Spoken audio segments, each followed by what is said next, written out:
Chapter 624. Ha! Shinkai suddenly laughed. His voice reverberated through the luxuriously decorated room. Young Master Qin, you're simply a beast, ha! Don't talk nonsense. I have a reputation. A small square piece of steak had already been fixed on the shiny steel fork. With another devilish smile, he elegantly opened his mouth and placed the steak into his mouth, chewing slowly. Yes, yes, yes. Your reputation is becoming more and more of a beast. Shinkai's face was smiling, but there was not much of a smile in his eyes. Who knew if that photo was a guest or someone else? Shin Xian, that girl, is becoming more and more immature. Qin Fian clearly had nothing to do with the matter, but he still pretended to care about it. As if it was a family matter. Young people are free to love. You're also a big brother, can't you be more relaxed? Why don't I introduce a few male celebrities to your Feiyu as backup? A grown girl can't be kept at home. She's going to be married off anyway. Haha. Shinkai looked at Qin Fian's phoenix eyes softly. At least he had one around. These rich and powerful families, who would want to be associated with those in the entertainment industry? Not to mention that the male celebrity Shin Xian was fooling around with was a rotten person. He had scandals with many rich women. How could the Shin family let Shin Xian be involved in those scandals? Feiyu is still young. You don't have to worry about her. My grandfather has already found a good family for her. Which family? Secret, ah. Qin Fian was purely talking nonsense. How old was Feiyu? Even if she wanted to be engaged, she would have to graduate from high school. Of course, he knew that Shinkai was only asking this to pass the time. In the process of asking, he must be weighing the pros and cons. Shinkai was not in the mood to joke at this time. Fian, tell me. What do you want for the Xian girl's photos to be given to me? What do you want in exchange? Qin Fian knew Shinkai's personality. He must have already thought about it in his heart to directly state the conditions. If he was willing to state the conditions, it meant that this matter was indeed a taboo for the Shin family. Conditions in exchange? Yes. He wanted a deal. Before he was sure that Shinkai would care about those photos, he would not mention anything else. Qin Fian felt that his intuition was very accurate. Although Ouyang Yen was a lady and would never do anything out of line, she was a calm woman. Yi Er had vented his anger today, and it was hard to say whether he would be retaliated against in the future. The most he could do to retaliate against Yi Er was to put Yun Hongwei in jail again, but the one who would be implicated would be Jiang Zhao. Yen. Ouyang Yen is your subordinate now. Qin Fian used to call Ouyang Yen elder sister Yen. However, after today's matter, he could not bring himself to call her elder sister Yen. No matter what, he was on his brother's side. Jiang Zhao's attitude was very obvious. He had been set up, and this trap was definitely set by Ouyang Yen. He could not help but be on guard. After all, Jiang Zhao was now in a terrible fix dealing with Yi Er. He could not persuade a married couple, but he had to help trim the branches at the side. And this is not a secret. Shinkai sat lazily in his seat, half of his back supporting the back of the chair. His feet were on his legs, and he was holding a wine glass with a big belly in his hand, turning it clockwise. From time to time, the seat of the glass would rub against the table, making a slight sound. It could be said that Miss had basically played with these rich young masters in High City since they were young. Even if she did not know everything, she could still see some things on the surface. For example, Qin Fian had always called Ouyang Yen elder sister Yen. Ouyang Yen had been very beautiful, ladylike, and calm since she was young. She could command a bunch of brats to do anything for her. Qin Fian did not want to do anything, so he only cared about sweet talk and called her elder sister Yen happily. What happened to her? Shinkai asked based on his intuition. You know that she likes my brother, right? I know. Shinkai shrugged. His eyes were calm, and his tone was unperturbed. Everyone who had studied at High University, at least those who were close to him, knew. It was natural. Qin Fian's movements were still neither fast nor slow as he cut the steak. I'm not afraid to tell you this now. Now she wants my brother to divorce my sister-in-law. This matter is getting bigger and bigger. Yun Hongwei's matter is not a secret. Last time, someone from the Inspection Institute reported Yun Hongwei's matter, and I more or less heard some rumors. Today, my sister-in-law has offended Ouyang Yan, and I'm worried that she will take revenge on this matter. I know this. All the men in the world are dead, and she wants to hang herself on Jiang Zhao. When Shen Kai said this, he was not at all jealous. He was just narrating it as a joke. Don't worry about this. I'll transfer her to be in charge of ordinary cases. I won't let her touch anything related to Yun Hongwei, okay? After Qin Fian chewed the steak in his mouth, he drank a mouthful of the sweet, fishy liquid and made a tisk sound. Kaizi, this matter is not just like that. I think Fourth Master may want to intervene. I know that there are many secrets in the Inspection Institute that even my brother doesn't know. In fact, I just want to ask you and get to the bottom of it. You know all the clues related to Yun Hongwei's case. I think it will more or less affect my brother's investigation, but I'm not in politics, so I'm afraid it will be much easier to deal with it. Young Master Qin, you have a big appetite. I didn't give your brother any information, but you want to know about a few photos. This isn't a good deal. At that time, he had also gone to Jiang Zhao's place to look for Jiang Zhao. It was very simple. The Shen family had something to discuss, and he needed Jiang Zhao's help. He was just using Yun Hongwei's case to do him a favor. Moreover, at that time, he felt that it was best if Ouyang Yan did not get involved. With Jiang Zhao's help, Ouyang Yan would not be too out of line. Now that he thought about it, Jiang Zhao was not interested in Ouyang Yan anymore. Otherwise, what was the meaning of this when his younger brother came out to stop him? The matter between Shen Xian and that male celebrity was indeed inconvenient to be reported in the newspapers. Yun Hongwei's bottom line had nothing to do with the Shen family, and it was impossible for Jiang Zhao not to have any news at all. Otherwise, Chen Tong would not have been in such a situation recently. Jiang Zhao would sooner or later get to the bottom of it. This was actually another favor that came at no cost. Qin Fian put down the fork in his hand and reached out to push the glasses on the bridge of his nose. He smiled very kindly and said, "Because my brother doesn't even have a few photos. How can this not be a good deal?" When Jiang Zhao saw Yi Er run out, he regretted taking off his clothes just now. He put on his pants, picked up a cashmere coat, put it on, and chased after Yi Er. When Yi Er went out, Yun Hongwei had already heard the sound of the door closing. When Jiang Zhao ran downstairs, Yun Hongwei had already walked into the living room and asked, "Jiang Zhao, what's wrong?" "Dad, Yi Er wants to eat supper. I told her not to eat at this time. I didn't know that she was really hungry. Now that she's angry with me, I'll take her to eat. You sleep first." Jiang Zhao looked very anxious as he hurriedly put on his shoes. Yun Hongwei knew that when the two of them came in, they were still hugging and kissing. At this time, the two of them were probably quarreling again. If Jiang Zhao didn't treat Yi Er well, he probably wouldn't coax her at all and would just let them be. "Jiang Zhao, don't spoil Yi Er too much. You'll spoil her too much." "Dad, it's okay. I'm going. You sleep." After saying this, she had already run out of the door. When Yi Er went out, she grabbed the car keys. When Jiang Zhao saw that one of the car keys in the door cabinet was missing, he knew immediately. Jiang Zhao's elevator didn't go to the underground parking lot.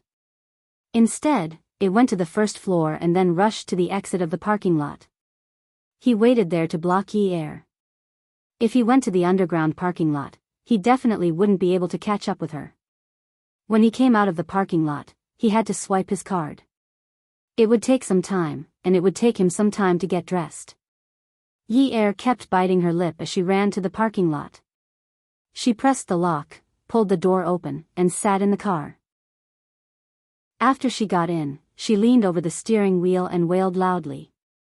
Her voice was so loud that it sounded terrifying to her own ears. At this time, there were no cars in the underground parking lot. It was so quiet that no sound could be heard clearly. At this time, a woman's cry came out of the parking pants. No matter how good the soundproof glass was, one could still hear the grief in the sobbing.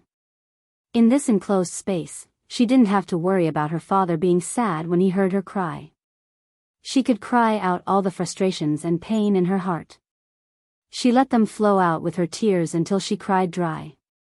She really wanted to cry all those things dry. Fate was playing with her. After she suffered all kinds of grievances, it told her that everything was a joke. This joke wasn't made at the right time. If it was a little earlier, even if it was just a few hours earlier, she would have become the happiest woman in the world. No one would be happier than her. Because she had received the love of the man she wanted, she would have gone crazy with joy instead of going crazy with pain like she was now. But who would save her at this time? It wasn't that she wanted to pretend to be aloof, it wasn't that she wanted to put on airs. Even in her dreams, she wanted him to say to her, "Yun-yi, I love you too." But it wasn't at this time.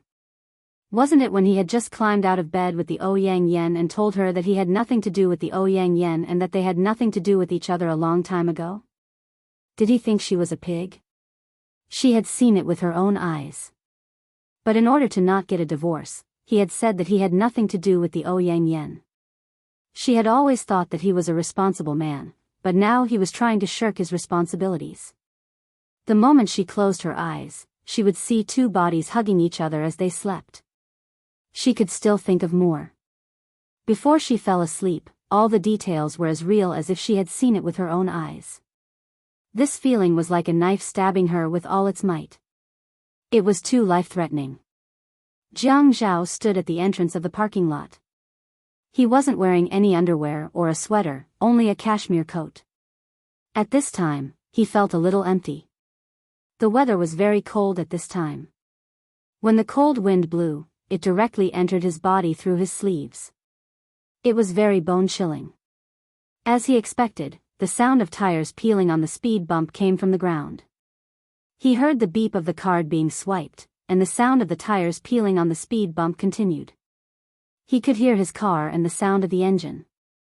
Yi Er was driving in a hurry, so he opened his arms and closed his eyes. Suddenly, the headlights of the car shone over. Although Jiang Zhao's eyes were closed, he could feel the piercing pain of the strong light.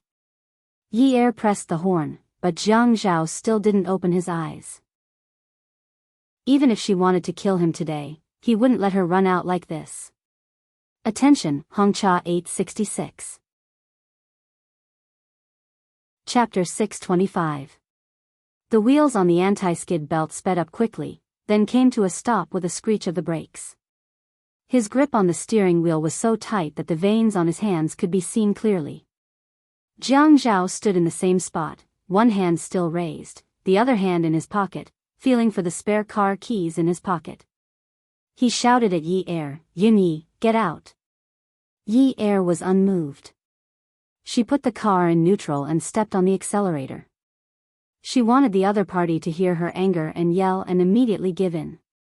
Jiang Zhao took a step forward, then another step, and another step. Yi Er's palms were sweaty. Her car's headlights were on, and the white light illuminated the fine dust. She could clearly see the expression on the man's handsome face. The steps he took with his slender legs were very heavy. When he spread his long arms, his palms trembled slightly. When he breathed, clouds of white fog condensed, dispersed, and turned into smoke, leaving no trace. She could clearly see the pain in the man's eyes. It was so clear, and she had never seen it before. She didn't know why she could see so many of his emotions in just one night. She had looked into his eyes before, but she couldn't tell. His eyes were too deep, too messy, and never so clear. At that time, his eyes were like the chaos of prehistoric times. A gaze used another language to confuse others. She often saw mirages in his eyes, a sky full of stars, forests, and fog. She had never seen pain. She had always thought that she was the only one who was in pain, and he had never seen her pain. It turned out that he could feel pain too. Because of love? She had never thought that love was sacred, and no one belonged to anyone. Wasn't there a popular saying now? What husband? Weren't they all temporary workers? Nowadays, marriage today and divorce tomorrow happened every day. Marriage took 7 years of dating, divorce took a month to get along. Remarriage, and remarriage were like buying vegetables at the market. Husband and wife were birds in the same forest, but when disaster struck, they flew away separately, just like her parents. When I love you, I love you. When I don't love you, I forget that I once loved you. It was so simple. She didn't believe that her mother had never fallen in love with her father. She didn't believe that when she was in love, her mother felt that all the stones given by her father were diamonds. When she wasn't in love, even the stars in the sky were just stones by the roadside. Love was something that could never be sacred or long-lasting. Therefore, she believed in responsibility and helping each other in times of need. Although she was not yet 20 years old, she still believed that a husband and wife should be together forever. That was the promise given by God. Jiang Zhao was a god in her heart. Today, the god in her heart had stepped down from the altar. He no longer protected her from the wind and rain, and gave her happiness. How could such a filthy person be a god? She didn't mind that he was sinister. She knew that he wasn't honest and wasn't great. It didn't matter. Not to mention that he wasn't a corrupt official. Even if he was, she was willing to be in a difficult position with him. She was willing to take advantage of the people with him. However, there was a type of person who had this kind of charm. He was not a good person. He was after benefits, but he had his position and his job. If he wanted something, he did not need to take advantage of the common people. His methods were not like those brainless people who accepted bribes. He had plenty of ways to earn a lot of money. Jiang Zhao walked towards the car. He saw that the front wheel of the car was starting to turn to the left. He was facing her, and his right hand was in his pocket. He guessed that she would definitely want to start the car and drive past him. Therefore, he started to move to the right. Yi Er rolled down the car window and stuck her head out. Get out of my way. Where do you want to go? It's none of your business. I want to care. You don't have the right. I do. When Jiang Zhao walked to the front of the car, he felt for the second button of the car key. He ran with his long legs, and when he felt for the car door, he pressed the remote control. The car door opened with a soft thud. He opened the car door and quickly got in. Yi Er was stunned. Jiang Zhao had already grabbed her hand that was holding the steering wheel. Yin Yi, let's go back. No. Okay, where are you going? Bring me along. There was no air conditioning in the car, and Yi Er was not wearing a jacket. Jiang Zhao turned on the air conditioning, and there was a low humming sound in the car. Yi Er tried to hit Jiang Zhao's hand, but Jiang Zhao suddenly shifted the car to D gear. Step on the accelerator. Yi Er listened to Jiang Zhao's words as if she was possessed. She stepped on the accelerator and the car rushed out of the exit. After they left the neighborhood, they took a detour and got on the highway viaduct. There were no cars. Occasionally, there would be a car that would whiz past like a rocket. There was the earth-shattering sound of the exhaust pipes. Jiang Zhao, I want to divorce you. I won't divorce you. The Qin family's old residence's landline rang. The helper was still yawning, and her eyes were closed. However, her feet were skillfully and accurately avoiding all obstacles. She was afraid that she would disturb the owner of the building, so she quickly picked up the phone. Hello, Qin family. Wake Qin Rongfang up. I'm Ouyang Sheng. Ouyang Sheng's voice on the phone was like popcorn. When the helper heard this, she felt that it was a taboo to call the old master by his name. She immediately felt that this was no small matter. Fourth master, the old master is already asleep. Can you wait until he gets up at 5:30 for his morning exercise? Tell him to get up. Otherwise, he'll regret it tomorrow morning. Ouyang Sheng's aura was too strong. The helper knew that something was wrong and hurriedly said, "Fourth master, wait a moment. I'll get the old lady to inform the old master immediately." "Hurry up. What are you waiting for?" The courtyard of a row of high-ranking officials in Wujin Lane in Jiang District was as quiet as a grave at night. When the Jiang family's old residence's landline rang, old Master Jiang and the old lady had already settled down to sleep. Auntie Lu knocked on the door of the two elders' room. People in their old age often slept very little, and it was easy for them to be awakened by the sound of movement. The old lady shouted, "Come in." Auntie Lu was still wearing the family's military coat. She hadn't had time to fix her hair before she hurriedly pushed the door open and entered. The place where the elderly slept was always lit with a faint light. She was afraid that they would accidentally fall when they woke up in the middle of the night. After all, they weren't young people, and falling was no small matter. Seeing that it was the old lady who woke up, she lowered her head and raised her hand to whisper into the old lady's ear, "Zhao Zhao is in big trouble in Haicheng." The old man was shocked. He opened his eyes and was about to sit up. The old lady reached out and pressed on his shoulder. "Sit up slowly. Blood will rush to your head and you'll faint. Something has happened in Haicheng. Don't get sick and cause trouble for the children at this critical juncture." Okay. You'll be fine." The old man raised his hand and pressed it on the back of the old lady's hand. "I got it." Auntie Lu helped the old lady sit up first. She took a thick coat that she wore during the day and draped it over her. Then, she went to the other side of the bed and helped the old man sit up. The old man took the coat from Auntie Lu's hand and stretched his body to drape it over himself. "What's going on?" The Qin family called. They said that something happened to Zhao Zhao and asked the old man to answer the phone personally. "I said to call you, but you have to wait because it's a little slow to wake up." "There's no hurry." The old man glared at Auntie Lu, lifted the blanket, and got out of bed. "There's no hurry. I thought they'd sent you to tell me about it. Why are you not in a hurry?" He snorted and took off his slippers. He reached out and turned on all the lights on the bedside table. Instantly, the room was bright. The old lady also lifted the blanket and got out of bed. "Xiao Lu, it's not your fault. Go to bed early." "I'll wait for you to answer the phone before I sleep," Auntie Lu said quietly.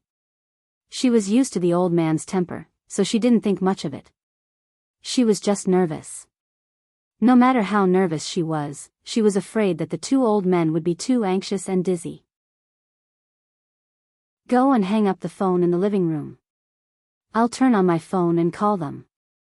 The old man walked to the desk, picked up the old man's phone that had been turned off, and turned it on. "I'll go now," Auntie Lu answered and left the room. The old man held the phone away from his eyes and stared at the words on the screen. He looked for the names in the phone book one by one. He dialed. He walked to the window and raised his long arm to open the curtains. With one hand on his waist and the other holding the phone, he straightened his back and looked at the hazy moon outside the window. Almost all the men in the Jiang family had such a back view. It was a majestic and tall back view. It was inherited from old Master Jiang. Soldiers always had such an aura. Without saying anything, they made people submit. "Old Qin," old Master Jiang called out calmly.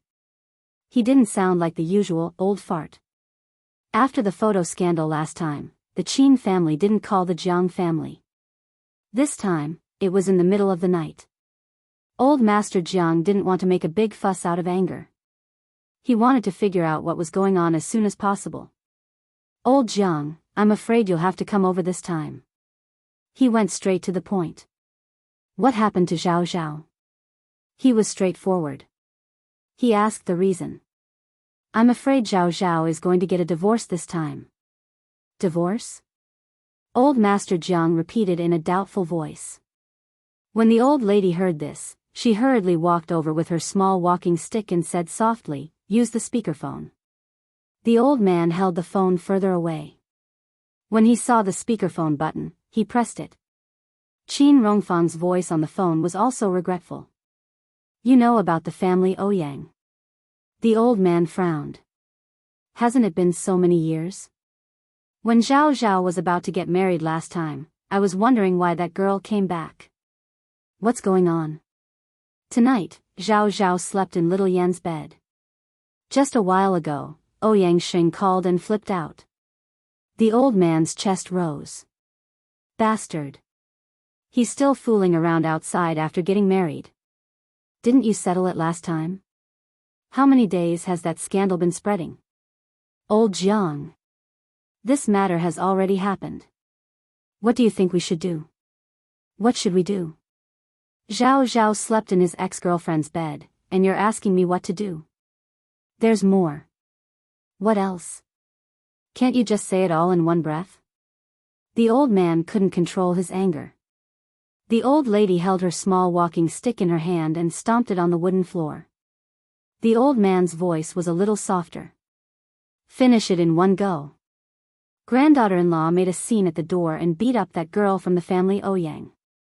She beat her up so badly that she can't go to work tomorrow morning. Ouyang Xing said that he specially asked the driver to send Zhao Zhao home. In the end, after he fell asleep, Zhao Zhao went back to the family Ouyang. Old Jiang, what do you think is going on? What's going on? What did Ouyang Xing say? The old lady interjected. She seemed to be much more sober than the two men. Ouyang Xing. He said that his granddaughter can't go out and meet people in the future. He wants Zhao Zhao to divorce and marry his granddaughter. Qin Rongfang couldn't find anyone to come up with an idea at this time and was very anxious. When the newspaper came out a few days ago, it could be said that it was a scandal. Now that he slept in someone else's bed, how could it be called a scandal? Attention, Hongcha 866. Chapter 626. Bullsh *T. Old Madame Jiang was not a person who would swear. When she was young, she was a scout and had some culture. Even if old Master Jiang was a soldier and was a little rough, she would not swear. At this time, when the word Bullsh *T came out of her mouth, old Master Jiang quickly stretched out his arm and put it around her shoulder, afraid that she would explode in anger. I'll make this clear. Let's not talk about the fact that Zhao Zhao is married now. Even if Zhao Zhao isn't married now, our Jiang family doesn't want the daughter of the Ouyang family. Old Madame Jiang was thin. At this time, she had shrunk a little and was just under old Master Jiang's arm. However, her words were crisp and clear, and she seemed to have a lot of weight. Hey, sister, don't be so angry. Qin Rongfang persuaded. Now that there are photos, I thought that this matter was not so simple. Zhao Zhao is a person who knows his limits. I'm afraid that this time, he will fall into the hands of Ouyang Xing. That old thing is like a 1,000-year-old fox. I'm afraid that he will not fight a battle that he is not confident of winning. When old Madame Jiang heard this, she was so angry that she poked the wooden floor a few times with the small walking stick in her hand. Her crisp words were very loud. This is even more impossible. The photos are already taken. Zhao Zhao is being threatened. What's so great about family Ouyang? Back then, they were the ones who said that they would not be engaged. Now, they are also the ones who want Zhao Zhao to divorce. What kind of immoral things are they letting their family do? I don't care. As long as I'm not dead, I won't let family Ouyang marry into our family. Our Jiang family does not need those noble and virtuous girls to put up a front. Our Jiang family's men are all very capable. It's the same no matter who he marries. Tell family Ouyang to give up. Many years ago, it was old Master Jiang who went to Haiqing to make peace with family Ouyang and help Jiang Zhao talk about marriage. Old Madame Jiang did not like to take the plane, and she felt that the train ride was too long, so she did not go. Before leaving, she reminded him repeatedly that he must control his temper when he went there. Family Ouyang's daughter was good-looking and good-natured. She did not cause trouble and would be the best as Zhao Zhao's wife. Old Master Jiang also went there full of confidence. Who knew that he would come back dejected? The old madam could not take this lying down no matter what. It was fine if her grandson's conditions were not good, but with his looks, figure, family background, and ability, who wouldn't think that he was good? Family Ouyang, T. Sister. Qin Rongfang could still scold old Master Jiang, but he really couldn't scold old Madame Jiang, nor could he afford to offend her. I know what you said. You're uncomfortable, and so are we. But Yangsheng's words are very obvious now. If we don't divorce, he will take the initiative to clarify this matter. I'm afraid that Zhao Zhao's future will be ruined. You know the background of our two families. Zhao Zhao is now at the peak of his career. If he is crippled at this time, I think we can put aside the interests of our two families. But for Zhao Zhao, have you thought about how big a blow this will be? Which man can accept his career being damaged at this time? Old Madame Jiang was stunned and did not dare to say anything else. Old Master Jiang heard that old Madame Jiang had stopped talking, so he said, Old Qin, I'll ask the guard to book a ticket for me at dawn. I'll go too, old Madame Jiang said lightly. Don't go. You're afraid of taking the plane. The train is slow. Take the plane. I'll go. Don't stop me. If you stop me, I'll walk. When old Madame Jiang's temper flared up, no one could stop her. She poked her small walking stick and turned around to walk to the bed. Old Master Jiang said to Qin Rongfang, Rongfang, you have to appease Zhao Zhao. Also, you have to appease my granddaughter-in-law.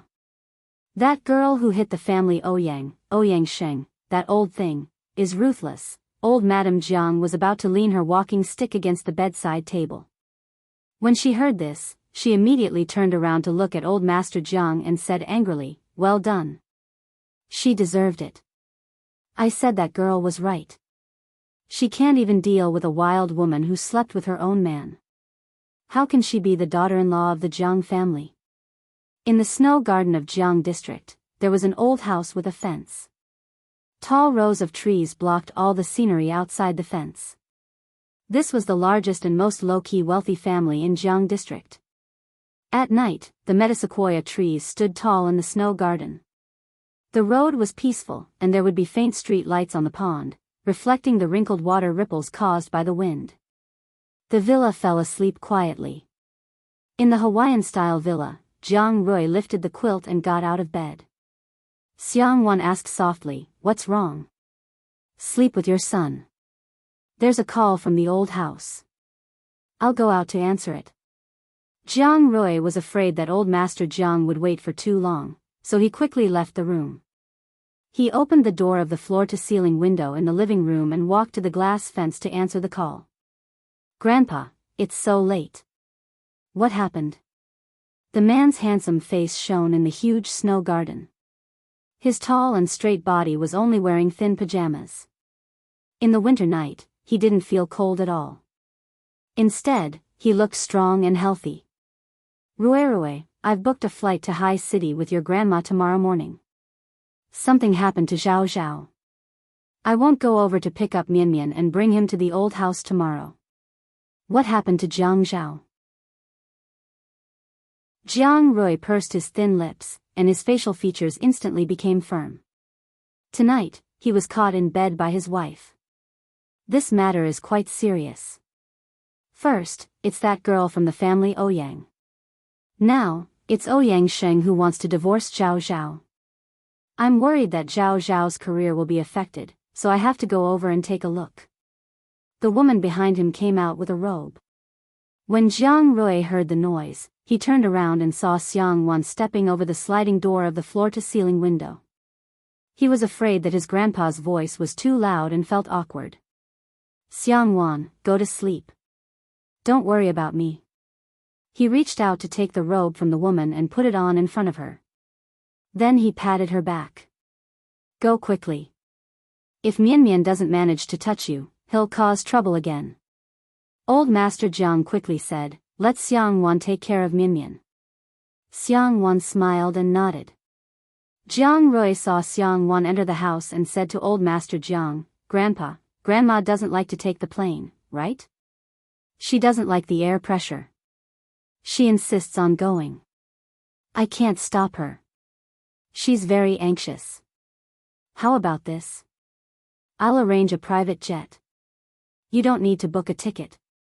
You're already so old, and you should take Grandma to enjoy it. I usually let you use it, but you don't think it's worth it. You don't have to worry, but don't make Grandma suffer. When Jiang Rui spoke, he smiled mischievously. It didn't seem like he was talking about a matter of life and death. No. I just want to book a ticket. I know you're rich. Even if you're rich, you shouldn't do this. I'll reimburse you if you book a flight. Just the fuel for one trip is enough for me to take so many flights. Grandpa, there's still Grandma. Also, I'll go with you. No matter if I'm going to divorce or not, I have to ask Jiang Zhao's attitude first. Old Master Jiang was also anxious at this time, so he gave in. All right, if you go, I also feel that it's better. You know Zhao Zhao's character better than I do. Yi Er's car had already reached the riverside. He stepped on the brakes and turned to look at Jiang Zhao, who was still fuming. She knew from his expression that his chest must be heaving up and down violently. He was very angry. What was there for him to be angry about? He actually pretended to be angrier than her. Was he used to being a male chauvinist? Jiang Zhao, you said that we're not getting a divorce. Why are you not getting a divorce? Because I'm your husband. You won't be after we get a divorce. I'm not getting a divorce. Jiang Zhao denied firmly every time. Jiang Zhao. Yi Er slumped over the steering wheel, paralyzed. She rested her forehead on the steering wheel and looked at her legs. Her voice suddenly dropped. Jiang Zhao, if we don't get a divorce, we won't be able to live on. Do you understand? If you forgive me, we'll be able to live on. Jiang Zhao reached out and placed his hand on the back of Yi Er's neck. You're not a thing. You're not a thing. You did such a thing and you actually want me to forgive you? Yi Er raised her head and pushed Jiang Zhao's hand away from the back of her neck. She felt that her image in front of Jiang Zhao had been completely overturned tonight. She had completely lost her image. All the results that she had worked so hard to achieve were all gone. She couldn't help but destroy the obedience that she had practiced day and night. She really couldn't help but feel sad. In the past, before she saw it with her own eyes, Ouyang Yen could make her break down with just a phone call and a few words. She was already crazy enough. She had endured it for so long.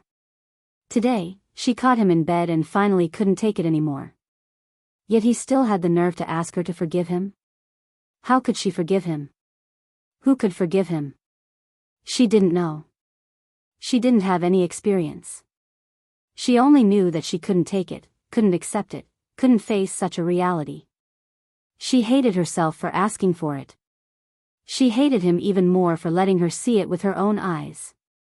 If he said that there was nothing between him and Ouyang Yen and that they had broken up for several years, who would believe that? Yin Yi, I'm indeed not a thing. I'm not a thing.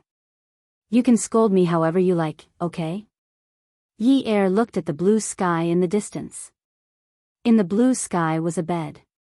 On the bed was her man, the man she loved deeply. That man's arms were bare and he wasn't even wearing underwear under the blanket. However, this naked body wasn't with her. The woman in his arms was his ex-girlfriend. That woman was as naked as him. The two of them were snuggled together. They must be extremely tired to be able to sleep so soundly. She knew that every time they were extremely tired, they would sleep especially soundly. She saw that in the blue sky, there was a woman slapping her own face like crazy. She hated the man and woman on the bed, and hated herself even more for not being ruthless enough to kill the man and woman. She saw that in the blue sky, there was a woman jumping onto the bed like crazy. She slapped the woman who slept with her man one by one. As she slapped, she cried, she slapped, she slapped, she slapped, she slapped, she slapped, and she felt despair. Yi Er she opened her mouth and cried loudly. The saltiness of her tears hurt her face, but she didn't feel it at all. She stepped on the accelerator all the way. Jiang Zhao sat in the car without fastening his seatbelt. He looked ahead and listened to Yi Er's hysterical cries and screams. He only hoped that this was hysteria and not drastic measures. Jiang Zhao, you're shameless. You're shameless. You're already in this state and you still refuse to divorce. What are you trying to do? When did you become so shameless? Yi Er was indeed screaming and scolding hysterically. If she couldn't shout out the anger in her chest, she would die. She gritted her teeth and scolded. She wanted to scold even more harshly. My King wife is almost gone. Why do I still need my face? What do I need it for? Jiang Zhao slammed his fist on the dashboard. It was a heavy punch. The car seemed to have suddenly experienced an earthquake. Boom! A loud sound rang out. Awesome novel, Xinwu 799. Chapter 627. Yin Yi, you saw it today, but I don't even know how I ended up sleeping there. I got into my own car and was ready to go home. Jiang Zhao's mind was in a mess. He could only try to explain what he remembered clearly. However, he realized that no matter how he tried to explain, it was all the same. Yi Er nodded and mumbled, yes, I know. You went back and went back, so no matter what, the result is the same. You have to get a divorce. Yi Er lowered her head and her hair floated in front of her face. She could see how messy it was. She must look like a beggar.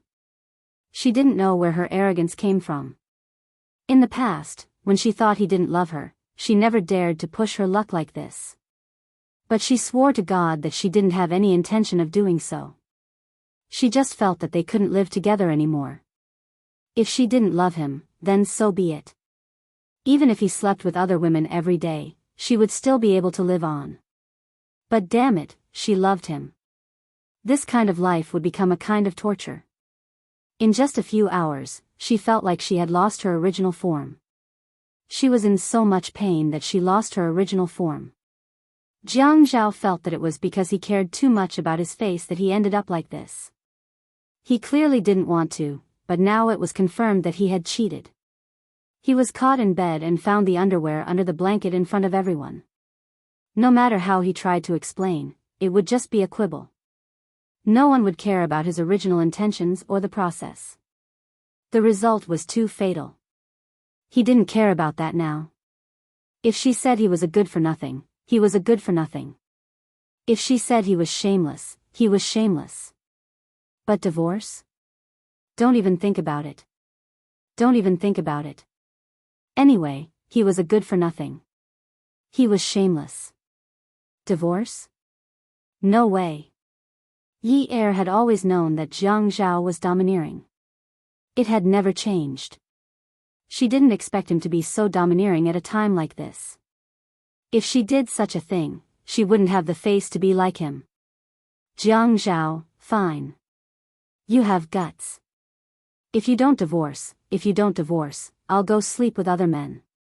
When the time comes, you can stand outside the door. You can listen and watch. If you can accept it, we won't leave. The car crossed the bridge on the riverside. The river was wide, and the woman's angry and reckless noise made the man's blood pressure rise.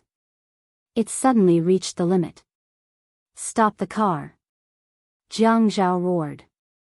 His fist hit the front of the car, and there was another loud bang. Yi Er thought to himself, isn't he afraid of crippling his hand? She stepped on the brakes and pulled the car over. She wanted him to get out of the car. She did not even want to smell his scent.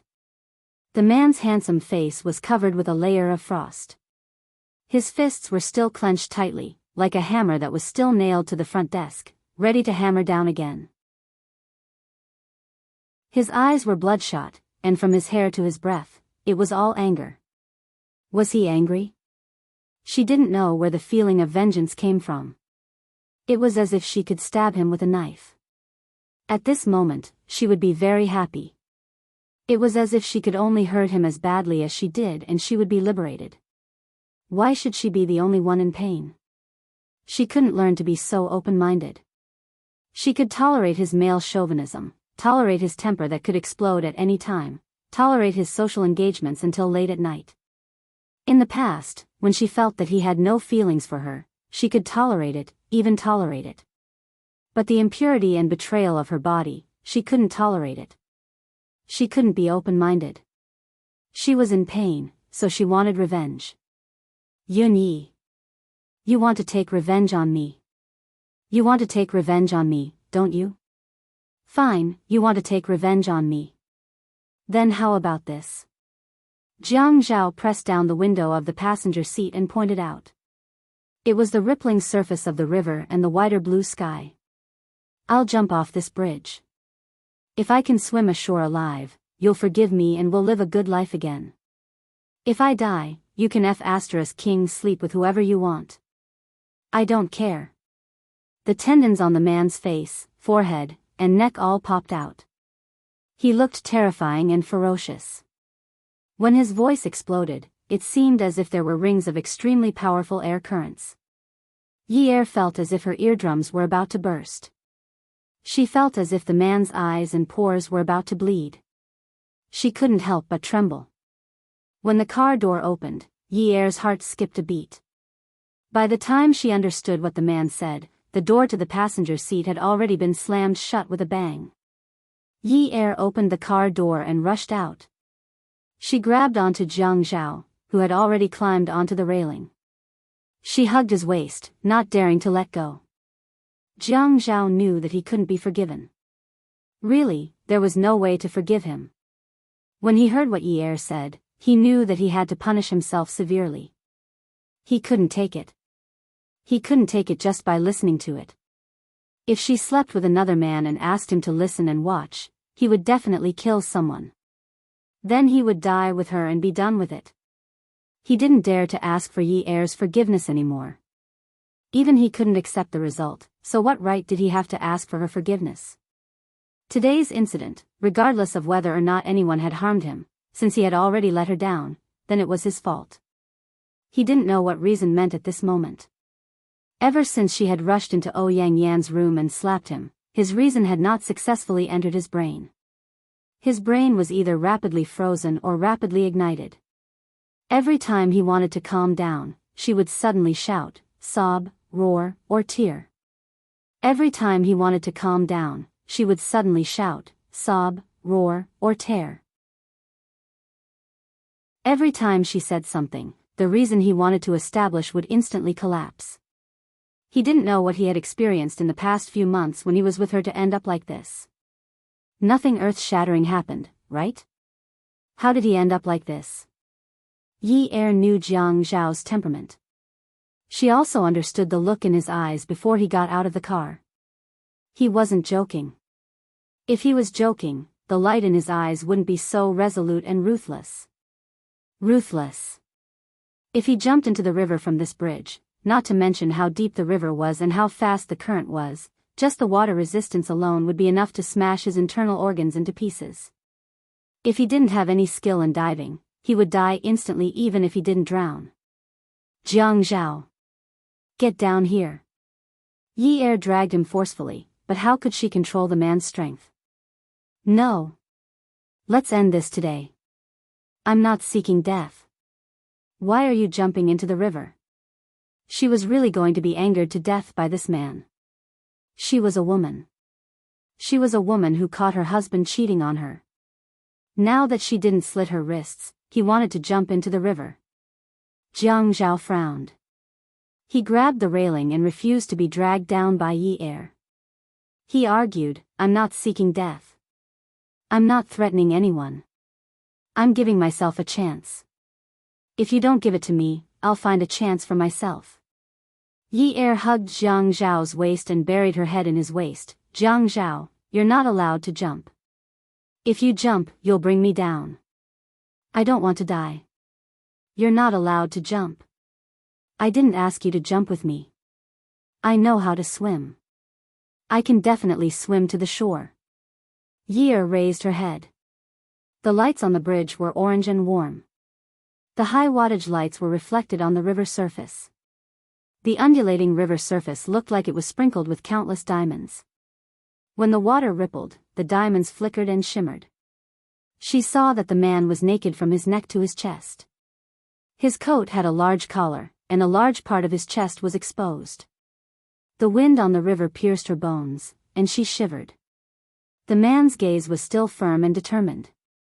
At this moment, he sat on the railing and felt the woman hugging his waist. In the dead of the night, they hugged each other tightly. Above them was the thick blue sky and below them was the sparkling river. The lights shone on their figures as they hugged each other. Regret. Regret that when the two of them were together, they hadn't been together like this. If this hadn't happened, they would have found a quiet place like this. At this time, with no traffic and no people, they would have hugged each other and enjoyed the night view of the river. How romantic would that have been? Romantic? He used to despise such a word, but now he yearned for it. Sitting on the railing of the bridge, he stroked the woman's head. The tip of her hair felt rough to the touch, like grass. He murmured softly, "Yin Yi." He was thinking of something romantic, but the words that came out of his mouth were choked with sobs. He couldn't help it. Yi Er heard Jiang Zhao call her, and tears instantly flowed down her face. She lowered her head and bit his clothes, refusing to speak. "Yin Yi, I didn't want to die, and I didn't want to act shamelessly either. If you don't forgive me for this, we'll start over. I also think that I deserve to die 1,000 times. I also know that you're worried that something will happen to me because you still can't let go. You just can't forgive me. I know, I know." Jiang Zhao raised his head. The moon hid, and some warm tears rolled from the corners of his eyes into his ears. "Yin Yi, I don't even know how to forgive myself now. I didn't think that something like this would happen. You can't get over this hurdle, but I forced you to get over it. I'm forcing you. I know I'm forcing you. But if you let me jump down and swim ashore, please give me another chance. Even if I turn over a new leaf, it'll be worth more than gold, okay? Jiang Zhao. I won't let you jump. No matter what, I won't let you jump. I don't believe in the words of a prodigal son turning over a new leaf. Nonsense, nonsense." Yi Er hugged the man's waist even tighter. She had to hug him tightly. She hugged him tightly. The wind was strong on the river surface. If they were not careful, they might be blown off. If they fell onto the river surface, their internal organs would be smashed. "Jiang Zhao, come down. We're not divorced. We're not divorced. Is that okay? Come down, jump down. Whether you're dead or alive, I'll divorce you." Yi Er had no choice. If Jiang Zhao acted shamelessly, she had no choice. If he didn't act shamelessly, she had no choice. She could only give in to him. He was so much older than her, but he wanted her to give in to him. What was he doing? Jiang Zhao was suddenly stunned. When he was dragged down the railing by Yi Er, he was a little embarrassed. Yi Er thought she had seen wrongly. She saw Jiang Zhao actually lower his head shyly and scratch his head in embarrassment. He was like a young boy who didn't dare to look into her eyes. Seriously, Yi Er bared her teeth and wanted to bite him. Jiang Zhao didn't look into Yi Er's eyes. He was also embarrassed to speak. It was as if he had just put on a show where he cried, threw a tantrum, and threatened to hang himself. But that wasn't his original intention. He just wanted to be a man for once. Later on, when he thought about it, that was something only a teenage boy would do. But wasn't he anxious? Seeing Yi Er turn around and walk towards the car, Jiang Zhao followed. After getting into the car, he stomped on his cool and deep image. He fastened his seatbelt and said, "Wifey, let me take you for supper. Are you hungry?" Beauty novel, Songshu 566. Chapter 628.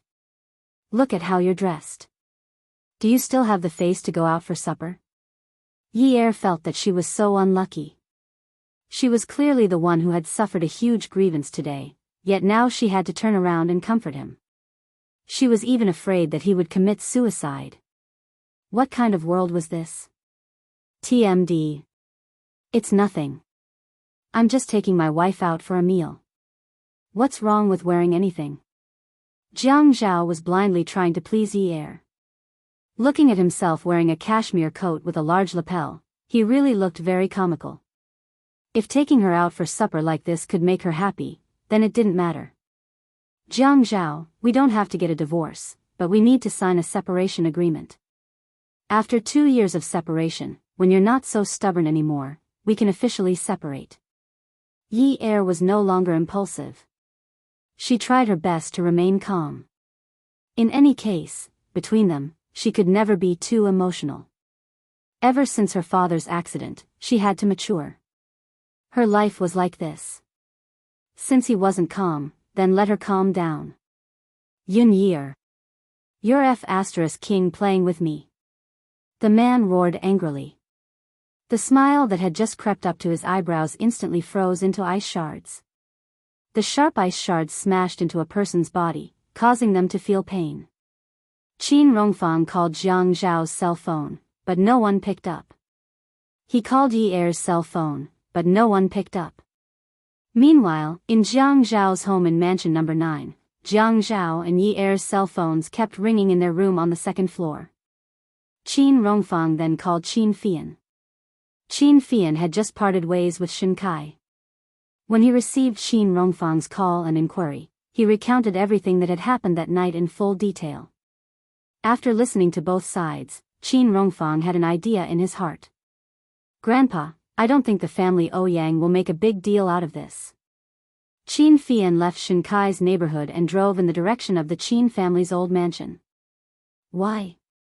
Qin Fian touched the Bluetooth headset on his ear, through the spectacles on the dashboard, and said, we all know how much Ouyang Xing dotes on Ouyang Yan. He said that he would expose this matter, but would it benefit Ouyang Yan? Moreover, my brother's attitude was quite obvious at night. He was clearly on sister-in-law's side. You didn't see it at that time. Ouyang Yan had already been slapped by sister-in-law until his face was swollen like a ladle. My brother was stunned and didn't stop or persuade her. Grandpa, think about it. With my brother's temper, would he not even say a word when someone bullied his people? Moreover, when Ouyang Yan was about to slap sister-in-law, my brother immediately pressed down on Ouyang Yan's hand, and sister-in-law slapped him twice. Really?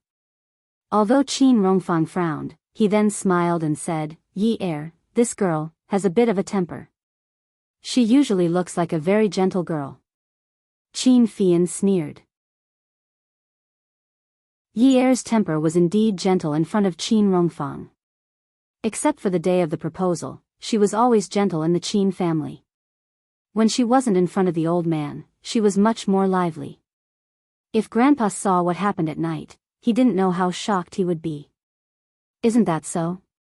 Anyway, I don't think Ouyang Sheng is a fool. My brother is biased towards sister-in-law.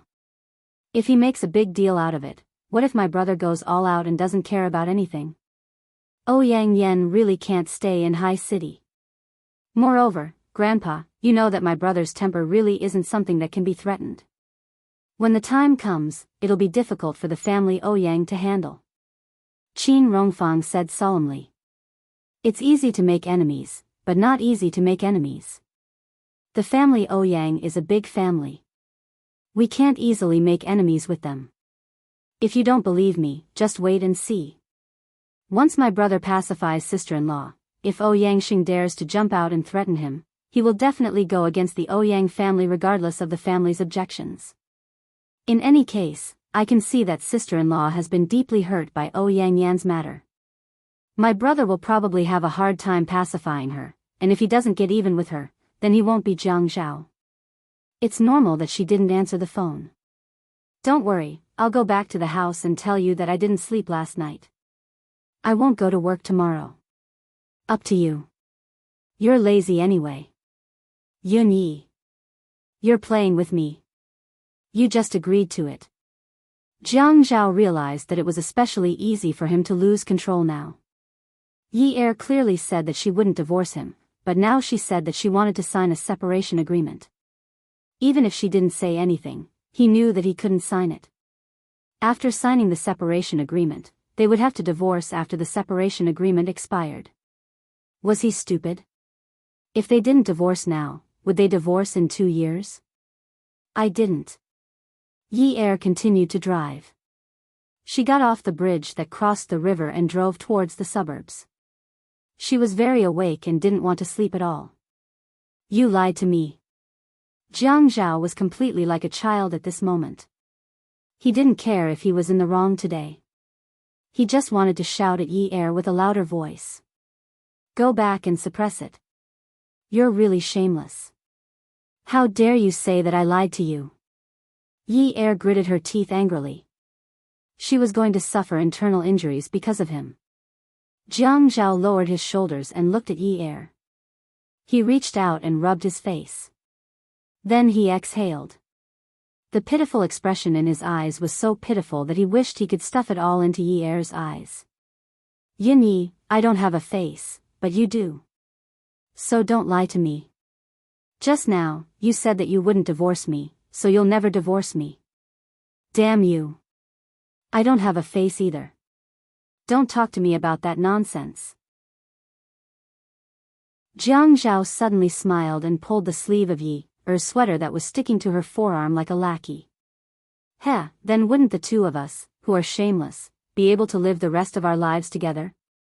Yi Er turned her face and glanced at Jiang Zhao's handsome, good-looking, and cowardly face. She suddenly felt like her head was rushing to blood. The flight time from Jiang District to Haicheng was 1 hour and 40 minutes.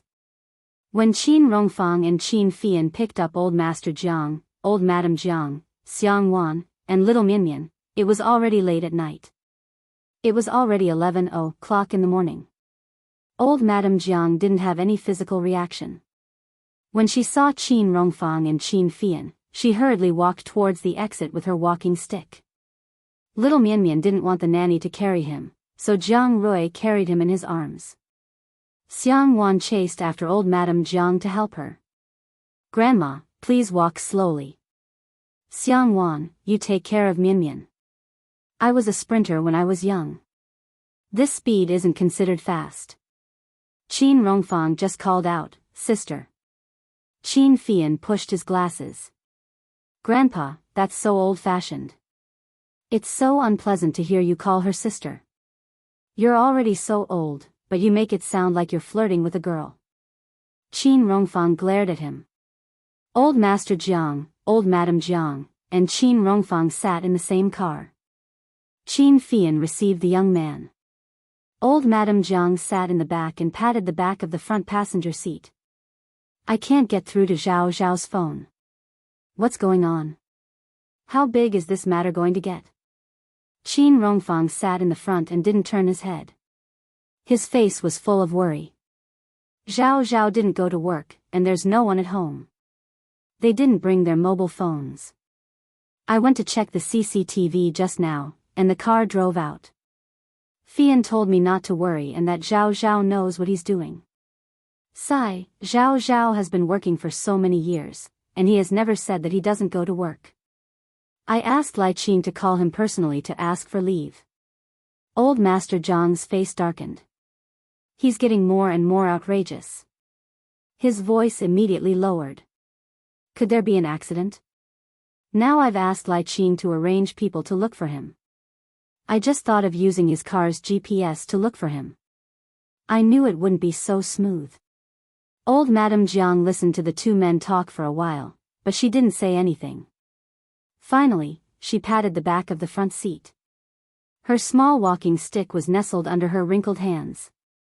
Although her eyes had been wrinkled into a triangular shape, her eyes were full of shrewdness. Old Qin, ask the driver to drive to the family Ouyang. I'll go and meet this old guy, Ouyang Sheng, and see what he wants. If what Fian told you is the truth, then Zhao Zhao has been set up. If he dares to harm my Jiang family so openly, I'll be the first to not let him go. Now that Zhao Zhao and my granddaughter-in-law are not calm, let them go. I'm very calm now. You drive the car to the family Ouyang for me. You men talk about love and righteousness.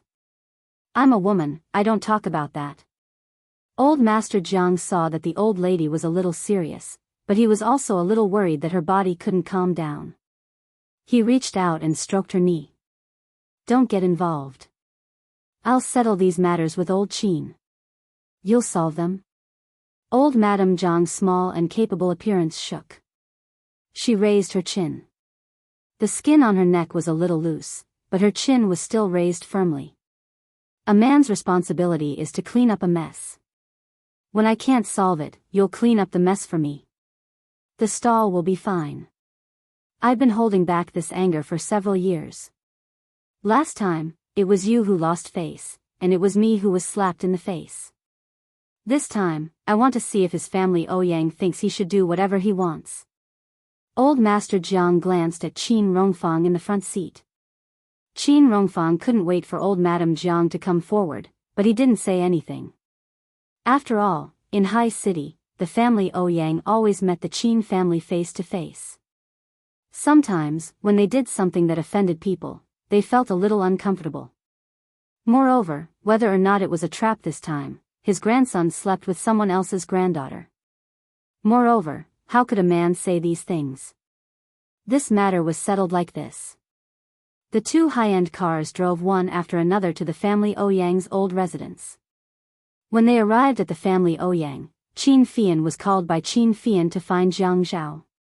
Qin Fian directly left, saying that he would send someone to pick him up later. Knowing that old Master Jiang's family had also arrived in High City, Ouyang Xing focused for a moment, but soon calmed down. Inviting a large group of passers-by to sit down in the reception hall, little Mian Mian arrogantly slapped away the nanny's hand and walked to his grandfather. Old Master Jiang sat on the soft leather sofa and lowered his head. Little Mian Mian stretched out his hand to pinch old Master Jiang's face and rubbed it, laughing as he rubbed it.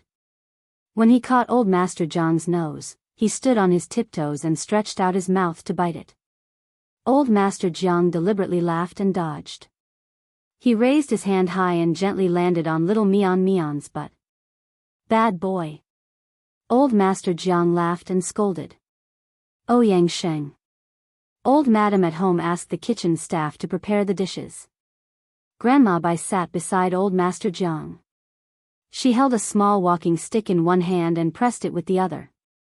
She looked at Ouyang Sheng, who was sitting on the sofa opposite her, and said apologetically, "Lousy, you don't have to prepare the dishes.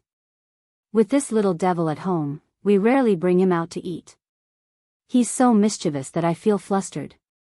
He's such a cute child, what's there to feel flustered about?" Ouyang Sheng knew that they did not come with good intentions, but he still laughed it off. What's there to be cute about? He's so mischievous. Our Jiang family has a bunch of boys. I feel so annoyed just by looking at them. Grandma Bai glanced sideways at Xiang Wan and winked at her quickly. When Xiang Wan heard Grandma Bai saying that boys were annoying, she felt as though her heart was pinched and felt somewhat uncomfortable. But when she saw Grandma Bai winking at her, she instantly understood and smiled. "Grandma, I can't control whether it's a boy or a girl." Ouyang Sheng tried to persuade her as though he was the host. "That's right. Besides, it's the same whether it's a boy or a girl. We can just have another one." Awesome novel. Songshu 566. Chapter 629. Old Madam Qi waved her hand and sighed helplessly. "Just them? I'm not counting on them anymore. Before they got married, I looked at the photo and told eldest brother that Xiang Yi is going to give birth to a boy. Eldest brother didn't believe me. Just wait and see. If they give birth to a girl, I think that girl from the Yun family is more reliable. Once I look at the photo, I'm sure she'll give birth to a girl that I like. When the time comes, I'll be able to suppress the Jiang family." Xiang Wan sat beside Jiang Rui. Jiang Rui didn't say anything and hugged her shoulder.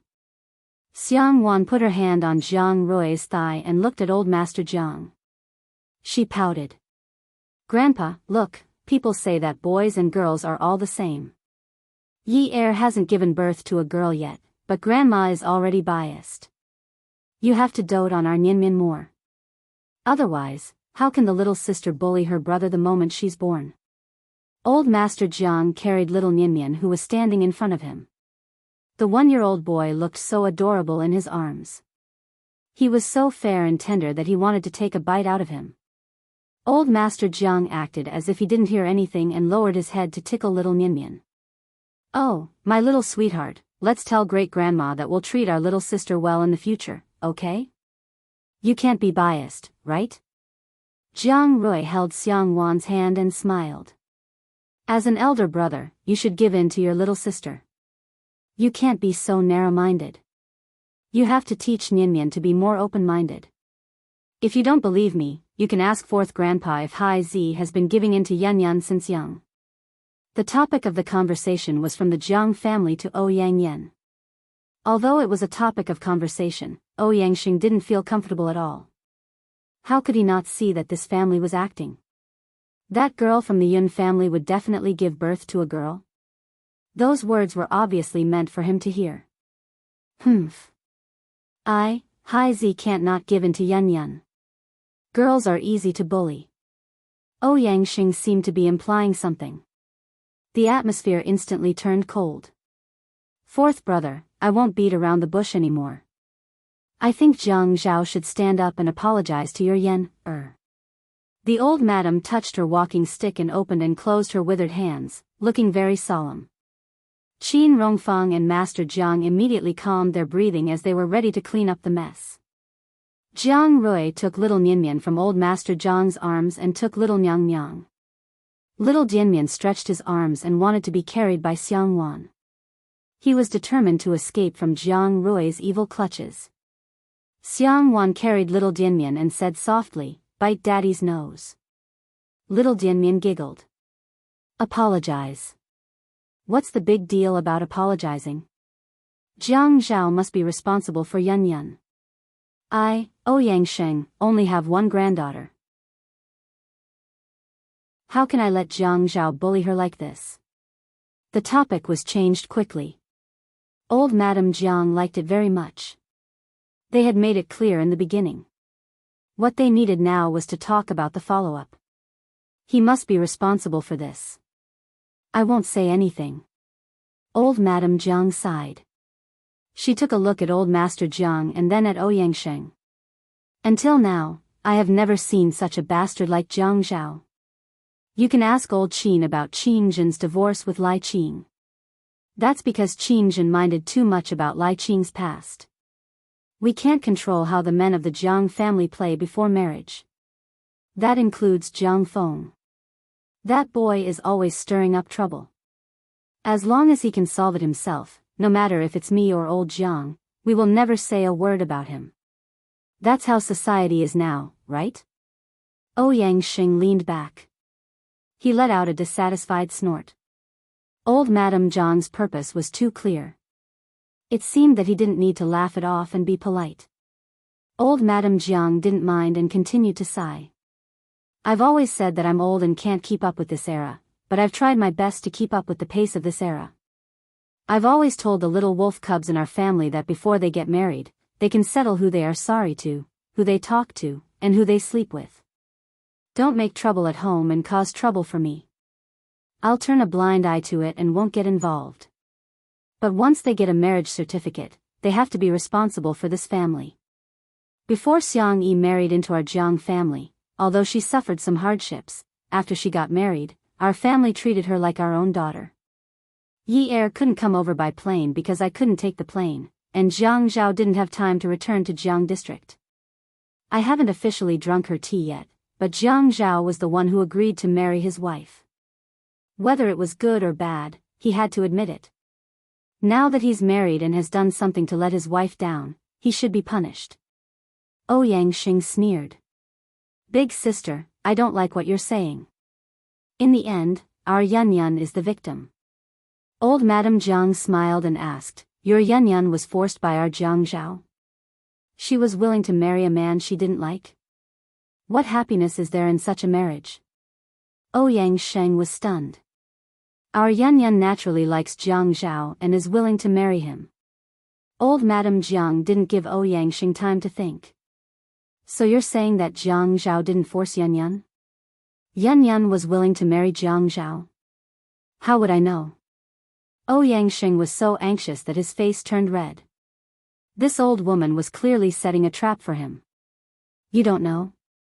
If you don't know, then why did you force Yan Yan to marry Jiang Zhao? That's their private matter. Besides, they've talked about it before. Yan Yan is staying in Jiang Zhao's house in the north of the city. Everyone in Haicheng is talking about what happened between them. Both of them have feelings for each other. How could I force Yan Yan to marry him? That means both of them are traitors. Old Madame Jiang stabbed the floor with her walking stick. When Ouyang Xing heard the word traitor, his expression changed. Xiang Wan glanced at old Madame Jiang's skinny figure. She sighed in her heart. How many people in the Jiang family could be their match? If they really wanted to do something, there would be many ways. Although she had suffered a lot before she entered the Jiang family, there was one good thing. After she became a legitimate member of the Jiang family, Old Master Jiang and Old Madame Jiang were very protective of her. The stamp on the marriage certificate was really important. That B** starred. Old Madame Jiang stood up. Xiang Wan immediately got up to support her and patted her back. Old Madame Jiang stomped the floor with her walking stick. Her expression was as stiff as a steel plate. She said to Ouyang Xing angrily, that B** starred. Jiang Zhao, that B** starred is a B** starred. If this happened in the past, they would have been sent to the deep river. Old Jiang and I are people who have been involved in the revolution. What we liberated was the fate of women. In the end, our own granddaughter-in-law became the target of liberation and our own grandson became the target of a bullet. How can old Jiang and I endure this? That B** starred. I must find him today. If he doesn't admit his mistake to that lass from the Yun family, I'll break his legs. Ouyang Xing suddenly felt that he had been slapped in the face. Old Madame Jiang was scolding Jiang Zhao for being a B** starred and a good-for-nothing. She was also scolding his granddaughter for committing adultery. In the past, if a pregnant woman couldn't find a man, she would be sent to the deep river. If both of them were caught, they would be sent to the deep river together. Get shot? Ouyang Xing was angered by old Madame Jiang's words and stood up. What do you mean? Are you saying that we don't need to care about our Yan Yan anymore? I'm not afraid to tell you. Old Madame Jiang snorted. Yan Yan and Jiang Zhao have committed adultery. Both of them should kneel in front of that lass from the Yun family and kowtow to admit their mistakes. Although I'm old, I still know some of these new words. Jiang Zhao is having an affair. Yan Yan is a third party who has an affair with a married man. Whether it's Jiang Zhao or Yan Yan, their crimes are unforgivable. The biggest victim here is that lass from the Yun family. She has a marriage certificate and is protected. But she isn't protected. Her husband has committed adultery. Don't you think so? Old Master Yun and Qin Rongfang stood up at this time. They wanted to persuade old Madame Jiang not to be so agitated, but old Madame Jiang acted as if she had a grudge against Ouyang Xing. Her words were like cannons that couldn't be stopped. After committing adultery, Yan Yan still asked Jiang Zhao to divorce and marry her. That's destroying other people's families. If this was in our era, either one of these would be enough for the two of them to suffer. I won't protect Jiang Zhao in this matter. Even if he is removed from his position and scram home, I won't sympathize with him at all. Old Madame Jiang's trump card was very clear. Even if Jiang Zhao's future was affected, he wouldn't divorce her. However, this wasn't what Qin Rongfang and old Master Jiang wanted at all. They wanted to reconcile. They couldn't affect Jiang Zhao's future. When Ouyang Xing heard old Madame Jiang's last sentence, the anger in his stomach exploded. He said coldly, "You came here today to tell me this, right?" Old Madame Jiang said, "No. At first, I didn't want to say this. I wanted to come here to make my stand. I must make Jiang Zhao come out and apologize to Yun Yun. But you said that after Jiang Zhao and Yun Yun committed adultery, I feel sorry for that lass, so I will seek justice for that lass. Who said that it was adultery? Your Jiang Zhao clearly left, but he turned back to look for Yun Yun. I have photos of them sleeping together. Fine. Since you said it wasn't adultery, then it must be Jiang Zhao who forced himself on Yun Yun. You can prepare the evidence and sue him. You can provide the photos. If that lass of the Yun family wants to take revenge, she can also sue Jiang Zhao for having an affair. She can create a ruckus on the streets. If I stand up for her, I'm not a good person. Old Madame Jiang slammed her walking stick on the floor. Bang! The sound was like the hammer in the hands of the judge, deciding the case. Everyone's expression changed drastically. Xiang Wan held her breath and did not dare to exhale. Grandma Bai looked too serious. It was as if she was being impulsive and serious. It was as if she was being serious on a whim. If she said that, it could be a big or small matter. Was Grandma Bai really going to ruin Jiang Zhao? Old Master Jiang got up and patted old Madame Jiang's back. Calm down, calm down. You're always like this. You'll get into trouble later. Since all of you want to blow this matter up, then go ahead. Ouyang Xing put his hands on his waist. He didn't want to be polite with anyone today. Old Madame Jiang snorted and said righteously, even if we don't blow this matter up, we can't solve it. The two of them must be used as negative examples. Both of them think that we have powerful families to protect us. That's why we dared to be so unruly behind our wives' backs. Young people nowadays have no sense of responsibility for their families. Jiang Zhao is still young, not even 30 years old. This lesson will be enough for him to reflect on for the rest of his life. He must know the importance of family harmony to his career. Even if he doesn't go into politics, he can still choose other paths. However, he has to be responsible for the rest of his life. If he doesn't learn a lesson, he won't remember it. His life has been too smooth. This shouldn't have happened. When Ouyang Xing heard old Madame Jiang saying such heartless words, his face turned pale. He felt as though there was blood stuck in his throat, and he swallowed it back down. Yin Yi had rushed into his house and hit him like a madwoman. What if she really took the photos and caused a ruckus on the streets? This family of foxes. Was she telling the truth? Beauty novel, Xinwu 799. Chapter 630. Yi drove the car to the foot of an unknown mountain in the distant suburbs. Later, she got tired of driving and stopped there. It had been a long time since she could do whatever she wanted. Who cares? Even if the sky fell, so be it. Jiang Zhao's strategy was to not fight back when hit or scold. In any case, he claimed that he was guilty and deserved to be punished, hit, and scolded. Yi made a fuss. She felt that she was especially boring. She told him to divorce, and he said no. She told him to separate, and he said no. She told him to go to hell, and he said okay. Wasn't this asking for her life? In the end, she was worn down until there was nothing left but annoyance. She felt that she had never been so annoyed with him before. He was so annoying, so annoying. The two of them slept in the car. Yi turned off the engine. Jiang Zhao said, "Turn on the air conditioner." Turning on the air conditioner is bad for the car. Are you an idiot? It's fine. If it gets bad, we can buy another one. Buy the one you like. If you don't turn on the air conditioner and wear so little, you'll catch a cold. Crazy. In the end, he started the car and turned on the air conditioner for the whole night.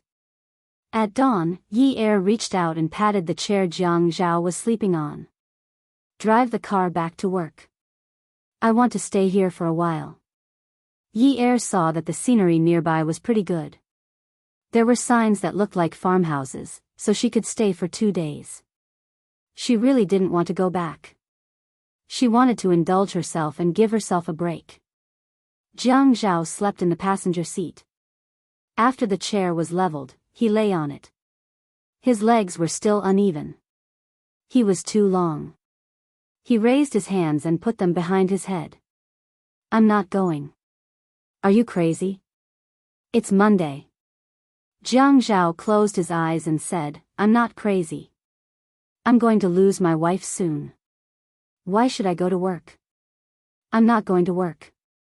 I don't rely on that little salary anyway. What's so good about that work? You can't even wear clothes that are too expensive. Even your wedding ring is a plain ring. You don't even dare to buy a pigeon egg to wear. Which of those rich madams doesn't stretch out their fingers to show off? Let's go back. I'll buy you a new pigeon egg. You can wear it out to make others envious. We'll buy the biggest one. If someone surpasses you, we'll change. Yi Er's mouth twitched.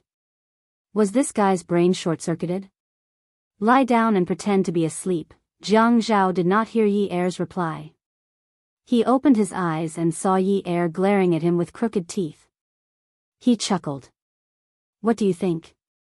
Yi Er sighed. Jiang Zhao, you should be more rational. You're already an adult, you should be more reliable. This job is not about the salary. The Jiang family and the Qin family are counting on you to enter the provincial party committee in the future, or even move up the ranks. Aren't you afraid that your family will be upset by your words of self-abandonment? If you don't go back with me, why should I go to work? If you don't go back, I won't go back. You're threatening me. Do you know that? I'm not threatening you. I just want to be with you. If we don't split, how are we going to live? Right now, I'm afraid that you'll be next to me. I feel disgusted when you put your hand on me. Yi Er wasn't lying. She couldn't get rid of the things in her mind. However, she wasn't as agitated as she was last night because she had met a rascal. If she got agitated, he would do something even more agitated. She couldn't handle his tricks anymore. She could only speak softly and talk to him in a gentle manner. Jiang Zhao turned his body to the side. Yi Er was still lying flat on the mainframe seat. Looking at Yi Er's face, she was indeed haggard, but the finger marks on her face had faded a lot and were no longer swollen.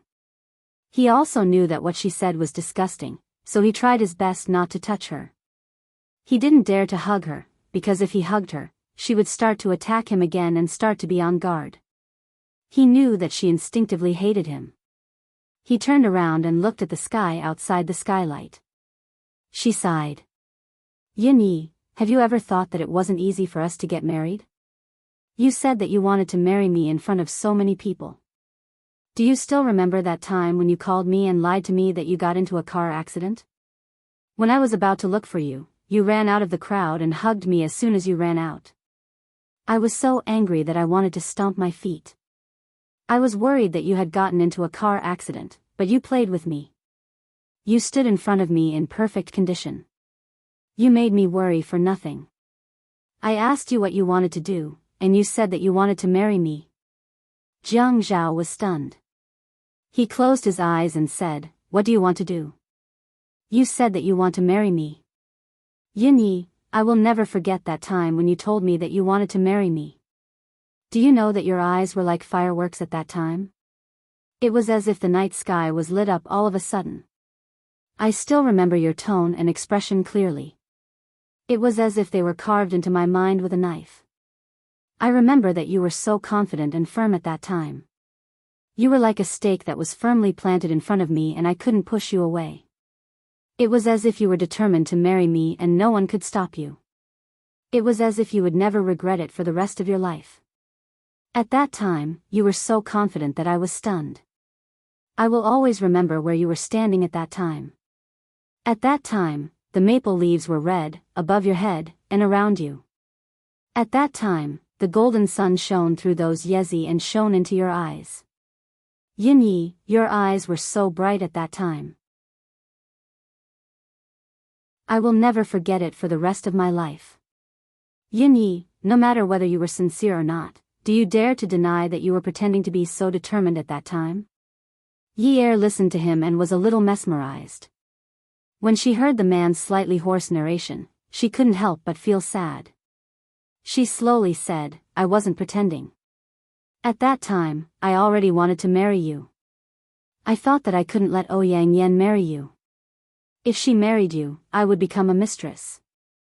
I didn't want to be a mistress. I was determined not to be a mistress. I had this thought. With this thought, she turned herself into the main wife and Yang Yan into a mistress. Jiang Zhao listened and let out a long breath. He felt somewhat comforted, gratified, and relieved. In short, the soft part of his heart was extremely warm even though it was sour at this time. Yin Yi, I know you saw it yesterday. I explained to you that there was nothing between me and her. You didn't believe me, but I still told you, sigh, Jiang Zhao, I don't want to hear your explanations right now. Really, I know you don't want to get a divorce, so let's not get a divorce for now. Let's break up for a while. Jiang Zhao, let's break up for a while. You can deal with the outside world as much as you want, I won't care anymore. Anyway, I don't need to get married now. We'll talk about this again when things have calmed down. Let's live in harmony in the future. Some people said that time was not as good as obsession, and time was not as good as fickle. In her opinion, the nemesis of obsession was the spear of time. The root of fickleness was the essence of human nature. At the end of the day, there was nothing in this world that could not change. She hated her calmness and maturity at this time. Although the dull pain in her heart was still clear, she realized that she had not learned anything else in the past 2 years. She had learned one thing, and that was to be ruthless to herself. Ever since her father's accident, she had done many things without leaving a way out for herself. She had forced herself to death many times. Unwu said that there would be a way out. If there was no way out, there would be a way out. Where there were feet, there would be a way out. So it was impossible for people to have no way out. She had forced herself to the beach and dared to swim over because she thought she could swim. She had married Yen. She had forced herself to the forest and dared to barge in because she thought there were wild fruits. She had forced herself to the edge of a cliff and dared to take off her clothes as a parachute and jump down. There was nothing she did not dare to do, including slapping herself hard to wake herself up, including hitting Yang Yan to vent the humiliation in her heart. She did not hit him, but, although she hated him, she could not bear to do it. Jiang Zhao paused for a few seconds and chewed on her words a few times. Suddenly, he felt his blood rushing to his heart. No matter how he confessed or explained, it was useless. She had closed the door to her heart and did not want to communicate with him. She did not want to waste her breath on him. She did not need to remarry now. She did not need to do it now. She would need to do it in the future. She still wanted to marry someone else. Wait for everyone to calm down before saying all these? She said she loved him, and now she said she wanted to wait for things to calm down? Love was love, and then she could stop loving him just because she said she did not love him? Was it easy to say these words? Yin Yi, Jiang Zhao sat up. How do you plan to calm down with me? I will not agree to live apart from you. Yi also sat up with him. She leaned against the car door and looked at him. Jiang Zhao, can you be more reasonable? When Jiang Zhao was silent, he only cared about inhaling and exhaling. His heavy breaths enveloped the entire car. Yi looked at him stubbornly and resisted his final struggle. The man's lips were a little dry from being exposed to the air conditioner all night. He stuck out the tip of his tongue and licked it lightly. Can I still be reasonable now? Haven't I already lost all reason? Am I not only left with being unreasonable and making trouble for no reason? If this had happened in the past, if she had wanted to talk about divorce or breaking up, he would have been in the mood to talk nonsense with her. But now, he did not dare to talk nonsense with her. As long as he compromised a little, it would be exactly what she wanted. He knew that although she was young, she was not afraid of trouble at all. Now that she had even thought of a way out for herself with Yun Hongwei's matter and was planning to bear it alone, what meaning and value did he have left? He had no bargaining chip to threaten her, so he could only be unreasonable and make trouble for no reason. You still want to sleep in the same bed as me? Jiang Zhao, what kind of logic is this? You can't bully people like this. I don't want to sleep in the same bed as you. Fine, but you can't be separated from me. You. Yin Yi, let's all take a step back. We'll still stay in mansion number 9. We'll still treat both sides' elders well. There are 2 rooms on the 2nd floor. In the future, you'll sleep in the big room and I'll sleep in the small room. I promise I won't touch you, but don't mention signing any separation agreement with me. Jiang Zhao, I won't feel free like that. I don't want to please you in the future. I don't want to be so tired. I want to move out and live the life I want to live. I can find a job as a dance teacher. The income won't be bad. Actually, I've asked before. I can support my brother and father. I'll discuss father's matter with Xia Qian and ask her to teach me how to use public opinion to add fuel to the fire. No. Jiang Zhao interrupted with a sullen face, you're still my wife now. We're not divorced yet. What right do you have to discuss your matter with Xia Qian and not me? Fine, I'll do as you say. I don't care about you. You want freedom. If you want to be a dance teacher, go ahead. But you can't change the previous plans. Father's matter, the matter of studying, the matter of opening a dance studio, none of them can be changed. Add Hongcha 866.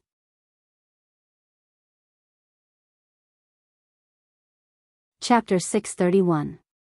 Jiang Zhao was so sure that he almost finished speaking in one breath. He couldn't stop. He had to pour out his thoughts.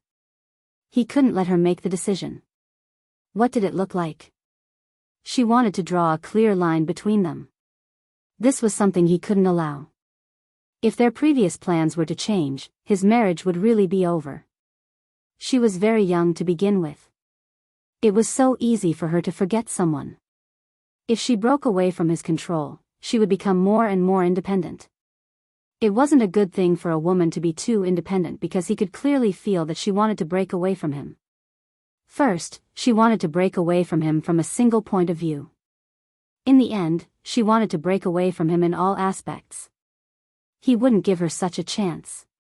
If she wanted to open a dance studio, he would find someone to help her choose a location. He would pay for it. He could often give her advice on management. This way, she would rely on him. If she wanted to study, he could tutor her. As for Yun Hongwei's matter, he could speed up and help her settle it. He couldn't wait anymore. He had to settle it even if he had to pay the price. As long as it was settled, she would be grateful to him. Therefore, all of these things couldn't have nothing to do with him. It had to be related. The family Ouyang's old residence was very tense. Ouyang Yan had been listening to the conversation in the living room from the corner of the corridor. She covered her face and cried but couldn't make a sound. She didn't know if old madam's words were true. In short, she was afraid. She was really afraid. If old madam got involved in this matter to seek justice for Yun Yi and insisted on blowing this matter up and even allowed Yun Yi to take revenge on Jiang Zhao, what kind of situation would that be? The entire Haiqing would scold her and Jiang Zhao for being an adulterous couple. What would she do if Yun Yi became more arrogant and jumped out to make trouble? If Jiang Zhao became a man who wouldn't change his mind to save his family, what would she do? She would be despised even more. Being despised wasn't scary. What was scary was that even if she was despised, she wouldn't be able to become Mrs. Jiang. The Jiang family didn't seem to like her very much. However, old Master Jiang had specially come from Jiang district to put in a good word for her. Ouyang Yan clenched his fists. His face was covered in bruises and bruises. His face shape and skin color could not be seen. His eyes, which were originally as calm as water, were slowly stained with resentment. Xiang Wan supported Grandma Bai, but Grandma Bai refused to sit down. Ouyang Sheng was taller than Grandma Bai. He stood on the opposite side of the coffee table with his head held high, looking very domineering. Grandma Bai did not want to lose her imposing manner. Her petite body supported herself with a walking stick, which made her look like a dignified old madam. Fourth bro, you should call Yun Yun out. We can ask her face to face. Children can always explain everything clearly. It's useless for us adults to worry here. In fact, the old lady knew very well that she was making a scene because she wanted to have a psychological battle with Ouyang Sheng. When she was young, she had encountered countless enemies. Women could not win in a fight. Sometimes, they had to rely on their wits and pretentiousness. How could she allow others to defame her grandson? How could she destroy her grandson's future with her own hands? Ouyang Sheng, that sly old fox, wanted to use the fact that the Jiang family and the Qin family were afraid that Jiang Zhao's future would be ruined. She wanted to see who could afford to lose. Obviously, Ouyang Sheng could not afford to lose the Ouyang Yan's reputation. Even if Jiang Zhao did not work in politics, he could still do business. With the influence of the Jiang family and the Qin family, as well as Jiang Zhao's own companies, he had a bright future ahead of him. Even if he got divorced, at most, he would be recorded as a playboy in the history of men. Ouyang Yan could also choose not to work in the prosecutor's office. He could still do business, but what about the future? No matter where she went, people would remember that she was slapped by the former Mrs. Jiang. Her face was so swollen that it looked like a ladle. Moreover, the Jiang family did not allow her to enter their house. A playboy's playboy reputation could be called amorous, but a playboy reputation for a woman was called cheap. Who was the one who was at a disadvantage? Ouyang Sheng was clearer than anyone else. When the Jiang family wanted to smash the pot, the family Ouyang dared to follow the Jiang family and smash the pot, the Ouyang Yan. Was that so? Obviously, they did not dare to do so. Yun Yun is injured. It's not convenient for her to come out and meet guests. Ouyang Sheng refused. I've heard about it from Fian. Grandma Bai heaved a long sigh, seeming to be regretful. She did not hear it from Fian but from Qin Rongfang. However, she told Ouyang Sheng that she heard it from Fian. Fian was the first eyewitness and witnessed the grand occasion at that time. Ouyang Sheng's eyebrows sank slightly. Grandma Bai patted Xiang Wan's hand. Xiang Wan, you and Yun Yun are both young people. There's no generation gap between you two. Go and take a look at her. Yi Er is still young and impulsive. However, you're her sister-in-law. Now that your sister-in-law has hurt someone, you should go and apologize. This lass is really too much. Her own husband had also done something wrong, so why did she keep hitting other people's women? She should also give Jiang Zhao a few slaps on his face as well. A man like him would be afraid of being hit. He would not dare to do such a disgraceful thing in the future. Xiang Wan was obedient and witty when she was outside. Her gentle voice had won Grandma Bai's favor. Grandma, don't worry. I'll definitely do my part. Grandma Bai patted Xiang Wan's hand again. Good girl, the daughter-in-law of the Jiang family should do her part. Ouyang Sheng held his forehead. He had been scolded many times today. How could a disgraceful thing be used to describe a man having an affair outside? Part? Was she saying that his granddaughter seduced a married man and did not do her part? If he still wanted to live for a few more years, he had to chase away this pack of wolves and foxes. He had already confronted them earlier. Now, he only said coldly, I'll ask Yun Yun about this matter. Both of you can go back. Anyway, Ninian is not used to eating outside.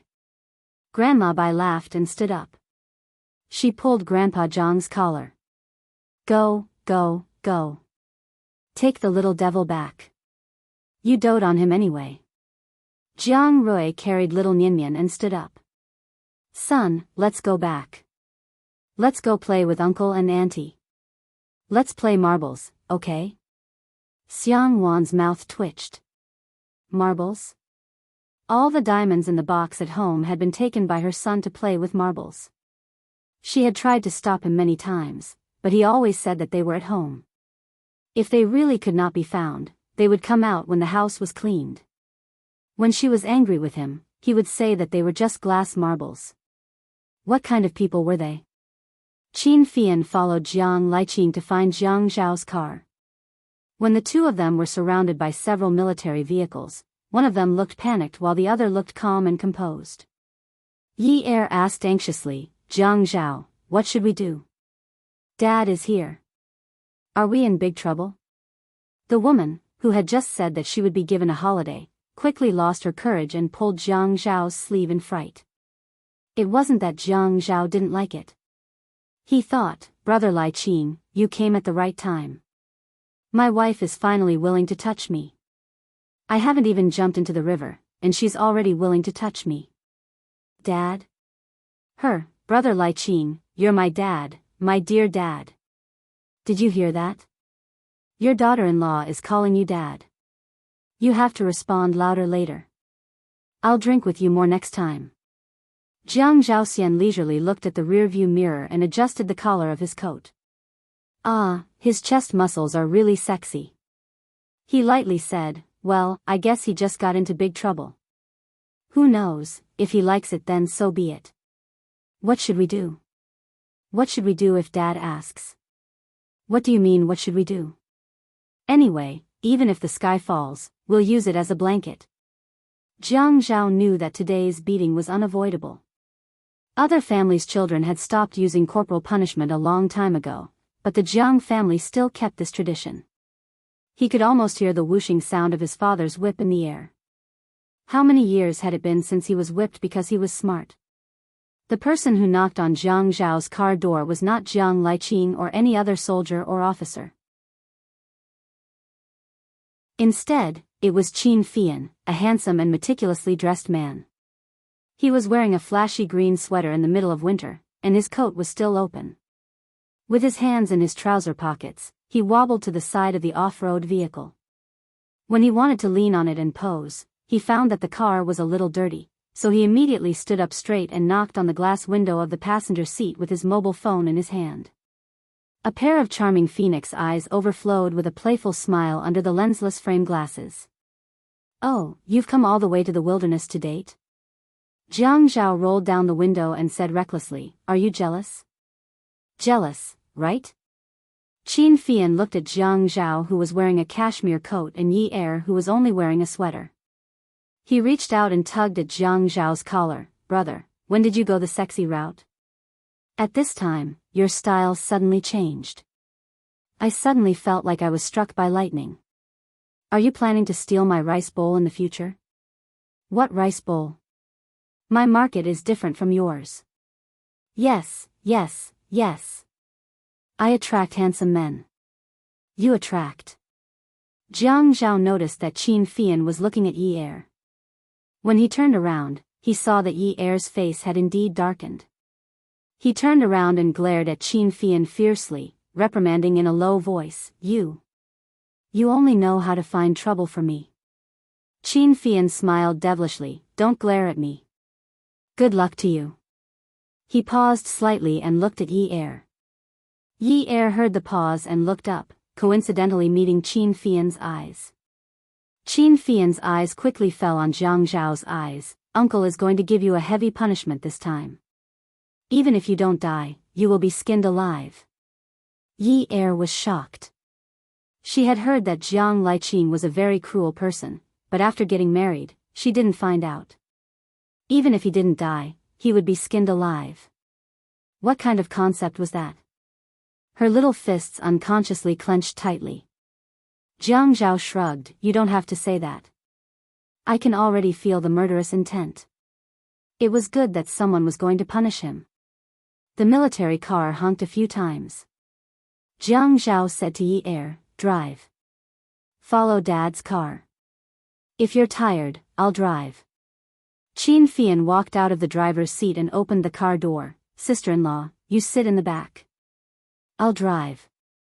Yi Er heard Qin Fian's words and shivered the moment she got out of the car. She didn't wear a jacket, so it was really cold. The off-road car followed behind the military car, and there were a few other cars following behind. It was as if they were escorting a criminal. Yi Er's hair stood on end. Thinking about Qin Fian's words, even if he didn't die, he would be skinned alive. She couldn't help but shiver and pat the back of the front seat. Fian, where are we going? Qin Fian drove the car and took a deep breath. The Qin family's old residence. Sister-in-law, you should find something for my brother to fill his stomach with. After being whipped, he probably won't even have the strength to eat. Uncle hasn't whipped anyone in a long time. He really wants to drink human blood. Yi Er's back was instantly drenched in cold sweat. Attention, Songshu 566.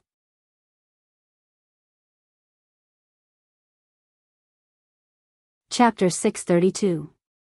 Yi Er was trembling as she listened.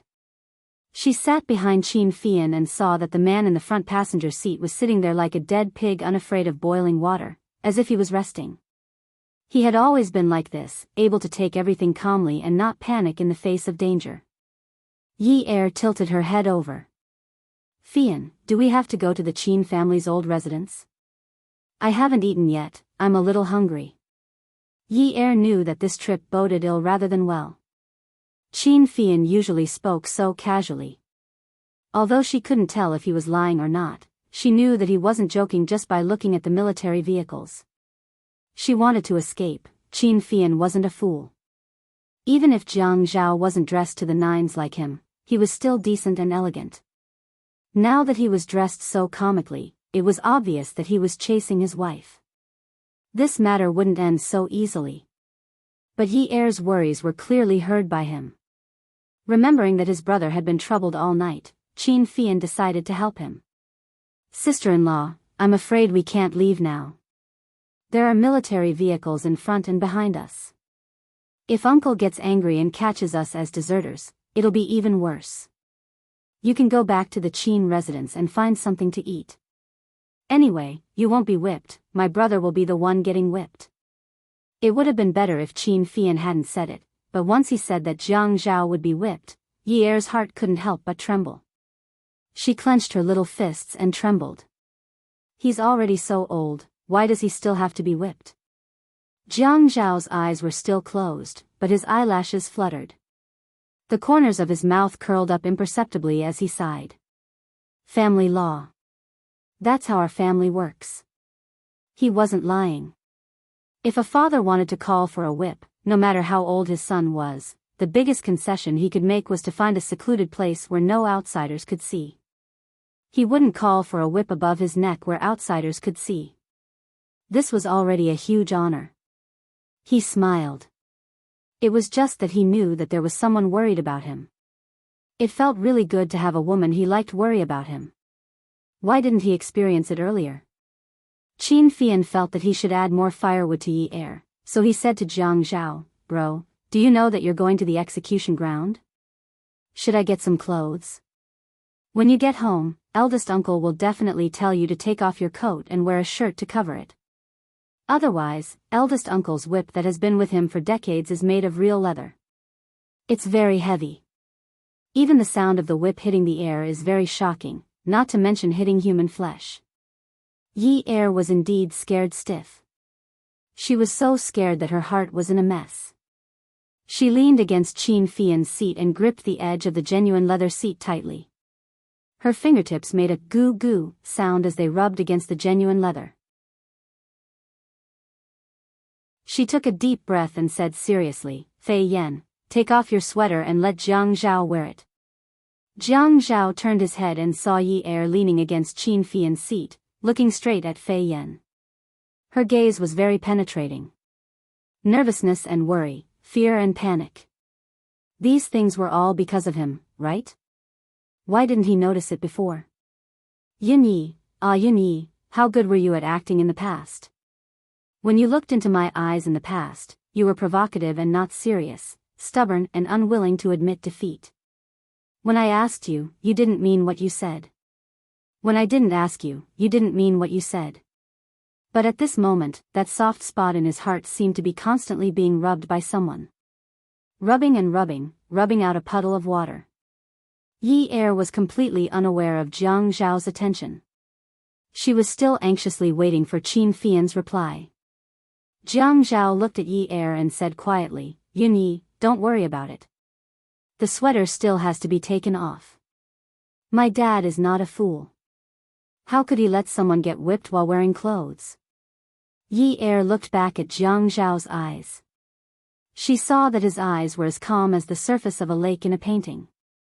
There was not a trace of undulation. It was as if what was going to happen next was nothing at all. It was a kind of peace of mind. He was telling her not to worry.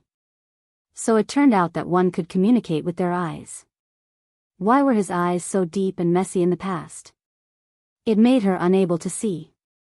She thought that she could persevere because of the reassurance in his eyes. But when she got back to the Qin residence, her legs started to tremble. When she entered the main hall of the Qin residence, the whole family was present. Her mother-in-law was not around. Fei Yu was not around. Grandpa had come over from Jiang district. The one who was holding a walking stick next to him should be Grandma. She had seen the photo that Jiang Zhao had given her. Elder brother and sister-in-law were here as well. Qin Fian knew that he was of no use here. He would not be able to persuade them at all. Hence, he simply found an excuse to go to the backyard to take a look. Yi Er felt a little guilty. Father was not around. Was it because he was unwilling to come? Or did he not know what happened last night? Xiang Wan felt that the atmosphere was too gloomy. She carried Mian and walked to Yi Er. "Yi Er, are you cold? Shall I put on a cashmere shawl?" No need, no need. I'm not cold. It's quite warm in the main hall. There's an air conditioner." Yi Er took Mian from Xiang Wan and hugged him. Little Mian, did you miss me?" Xiang Wan lifted Mian's chin. "Baby, call me second aunt." Second aunt. Mian's language development was not bad. Among the babies of the same age, his pronunciation was considered very clear. Yi Er looked at Mian. "Second aunt? Second uncle, second aunt?" He sighed softly in his heart. The atmosphere in the main hall was stifling. Everyone in the house was holding their breaths. Jiang Liqing's temper could usually be suppressed by the elders in the family. However, if something like what happened to Jiang Zhao happened, no one would be able to stop him. Jiang Liqing was a soldier, and an experienced one at that. Discipline was a very important thing to him. Even though he and Qin Zhen had the intention of breaking off their relationship with his ex-girlfriend, after they got married, no matter how upset he felt, he had never slept in his ex-girlfriend's bed. To the Jiang family, this was definitely a disgrace to their family's reputation. As his parents had participated in the revolution, they had traditional values and educated their children using traditional values. Later on, due to the changes in society, when it came to Jiang Zhao's generation, there were no longer any rules regarding cohabitation before marriage. However, after marriage, there were still restrictions on their behavior. Grandma Bai was a little nervous as she held her walking stick. "Liqing, let's talk about this on the table first. You can't just use corporal punishment whenever something happens. Your child is almost at the age of becoming a father. If you can, don't use force to solve it." It was inevitable that they would be closer to their grandson. As his grandparents, how could they not protect him? However, since things had turned out this way, the two elders couldn't really say anything. Especially since Yi Er was also around, it would not look good if they tried to protect him. "If I had used force on him earlier, he wouldn't have done such a thing." Jiang Liqing was still in his military uniform. The dark brown horsewhip in his hand looked quite old. The leather whip had an old glow to it, and the hand holding the handle was tight and strong. Jiang Liqing's voice suppressed everyone's breathing in the main hall. Old Master Jiang and Old Madam Jiang had fought against each other before. Old Master Jiang had always believed that political power came from the barrel of a gun, and filial sons came from the rod of a rod. His two sons were born in this way. Therefore, when his two sons wanted to beat their own sons, he really couldn't say anything unless the children were innocent. When Grandma Bai heard Jiang Liqing's rebuttal, She looked at Yi Er and swallowed her words. Yi Er hugged Dianmian tightly. Dianmian was uncomfortable from the tight grip and started crying loudly. Yi Er snapped out of his daze and quickly hugged Dianmian. Dianmian, don't cry, don't cry. This attracted the attention of everyone in the room. Even Jiang Liqing asked, "What's wrong?" Yi Er was still feeling guilty, but suddenly his heart skipped a beat. He lifted his head and walked towards Jiang Liqing with Dianmian in his arms. "Dad, Dianmian is probably frightened." He pointed at the horsewhip in Jiang Liqing's hand and said to Dianmian, "Little Dianmian, look, look. Is grandfather's whip nice to look at? Can you stop fooling around?" Dianmian's attention was immediately drawn over. He bent over and tried to snatch Jiang Liqing's whip. Jiang Liqing's expression darkened. "Yi Er. You're indulging Jiang Zhao. If you indulge him like this, I won't care if he bullies you in the future." Yi Er didn't know that Jiang Liqing would be so straightforward at this moment. He saw through her intentions and didn't give her any face. She bit her lip and her eyes turned red. "Dad, Jiang Zhao is already so old. Let's not hit him anymore, shall we?" Mianmian only cared about snatching the whip from Jiang Liqing's hand. Xiang Wan was worried that Jiang Liqing would raise his hand and hit her son. When she wanted to carry her son back, she was stopped by Jiang Rui. Xiang Wan was anxious. She had seen this eldest uncle of hers before. He could slap the back of Jiang Feng's neck without giving him any face at all. At this moment, his head was filled with blood. Who knew what he might do? Jiang Rui lowered his head and whispered in Xiang Wan's ear, "Eldest uncle won't hurt Dianmian." Xiang Wan looked up and glared at Jiang Rui. She lowered her voice and mouthed, "Jiang De, Dianmian is your biological son." Jiang Liqing roared, "Yi Er. Carry Dianmian to the side. If I hurt Dianmian, you will become the sinner of the whole family." Yi Er was shocked. Dianmian was also frightened by Jiang Liqing's loud voice and started to cry. Xiang Wan pushed Jiang Rui away and quickly walked over to Yi Er. "Yi Er, the more you try to persuade him, the harder eldest uncle will hit him." Xiang Wan could understand how Yi Er felt. When Jiang Rui was hit by old Master Jiang, her heart was broken into pieces. The men of the Jiang family were filial. Hence, they didn't dare to complain when they were punished. Yi Er was scared out of her wits and didn't dare to say a word. Old Mistress Jiang turned her face away. Qin Rongfang was so anxious that he wanted to stomp his feet but could only endure it. He wanted to leave but was worried that Jiang Liqing would hit him hard. Everyone in the house heard Jiang Liqing shout, "Take off your coat. Turn around." Jiang Zhao knew that he was going to be whipped today, but he had seen all of Yi Er's little tricks. He didn't say a word, but he thought that he really deserved a beating. They were already in such a state, did she still want him to get hurt? Just like yesterday, she had slapped her and Ouyang Yan's faces, but she didn't slap him at all. The more he thought about it, the faster he took off his coat. He threw the cashmere coat on the floor. Although there was an air conditioner in the main hall, he still felt the cold wind when he was half naked. Jiang Rui supported Xiang Wan. Xiang, take Dianmian out. Don't leave him here. You'll scare him." Xiang Wan carried Dianmian out from Yi Er's arms. Yi Er immediately grabbed Jiang Rui and said in a trembling voice, "Big brother, can't you tell Dad? Can't you not hit him?" Jiang Rui really didn't know what to say. The Jiang family was different from other families. If the elders really wanted to hit him, no matter how arrogant the children and grandchildren were, they would have to kneel. "Yi Er, go out with your sister-in-law. Don't stay here." Pia. Yi Er felt as if her eardrums were about to burst. She suddenly turned around and saw that Jiang Zhao was already facing outside the main hall. His back was facing the main seat of the main hall.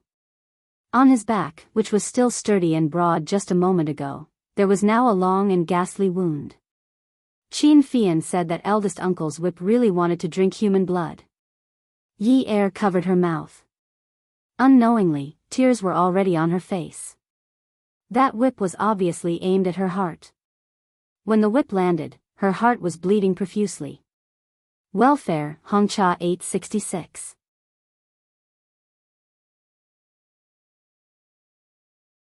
Chapter 633. Ever since she was born, she had never seen anyone use a horsewhip to whip their own son. Was this really his own son? If he was, how could he bear to do it? Was it because of what happened yesterday? She was clearly the victim yesterday. None of the victims jumped out to hit anyone. How could a father hit someone? The next whip landed with a pia sound. Everyone lowered their heads. Old Madame Yi clutched her chest and didn't dare to look. Jiang Liqing used the tone he used to train soldiers. You've made me lose all my face. You wolf cub, you're still a public servant. You're still my son. Now, I can't even straighten my back when I walk out. How could you do such a wicked thing? You even caused the Jiang and Qin families to be threatened by the family Ouyang. You're not a thing. Yi Er suddenly understood. Threatened by the family Ouyang? The implications of this matter were so big. Was it because she hit Ouyang Yen? The blood on Jiang Zhao's back felt wet. Yi Er's scalp felt tight and numb. When the whip was about to land again, Yi Er rushed over and grabbed Jiang Liqing's wrist. Jiang Liqing glared at her. Yi Er panicked, but she didn't dare to dodge. She cried and shouted, "Dad!" She held Jiang Liqing's hand tightly. Yi Er knew many rules in the Jiang and Qin families. Jiang Zhao said that all of them had been punished to kneel before. When they were young, they were often punished to kneel because the elders felt that they were very powerful. She slowly knelt down, unable to feel the cold air on the floor because the chill in her heart was already heavy enough. She raised her head, tears blurred her vision as she said earnestly, "Father, I'm sorry. This matter. I didn't expect it to blow up to this extent. I was the one who hit Ouyang Yen. I slapped her a total of 16 times. I'll take responsibility for what I did. Please, please don't hit Jiang Zhao." Old Madame Yi was shocked. 16 slaps. Oh my God. Was he beaten until he was deaf? When she saw that her granddaughter-in-law had stepped forward to plead for leniency, she quickly stood up and pulled Jiang Liqing back. "Liqing, look, even Yi Er has said to let it go." Qin Rongfang had always been protective of his children. Jiang Zhao had basically been in Haiqing for more than 10 years, and they had a deep relationship. When they got married, he could jump out and stop Jiang Liqing from getting physical. He could say, "It's just a marriage, so be it. It's not a big deal." But the nature of this matter was different. If Jiang Zhao was willing to divorce and marry family Ouyang, it would be fine. But if he wasn't, it would be a mess. Seeing that Yi Er had stepped forward, Qin Rongfang thought that the time had come. He couldn't hit him anymore. "Liqing, it's about time. 2 lashes. You'll have to recuperate for at least half a month." When Jiang Zhao turned around, the frown that had been on his face when he was being hit earlier had disappeared. When he saw Yi Er kneeling on the ground, he couldn't help but laugh. He tugged at Yi Er's sleeve. "Yin Yi, get up. Someone will help you vent your anger.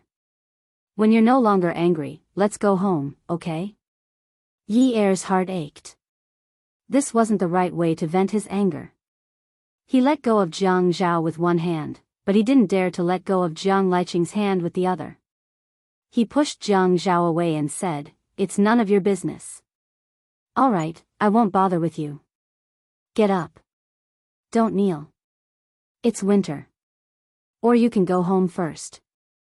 Don't stay here and watch. Just think that I deserve to be hit.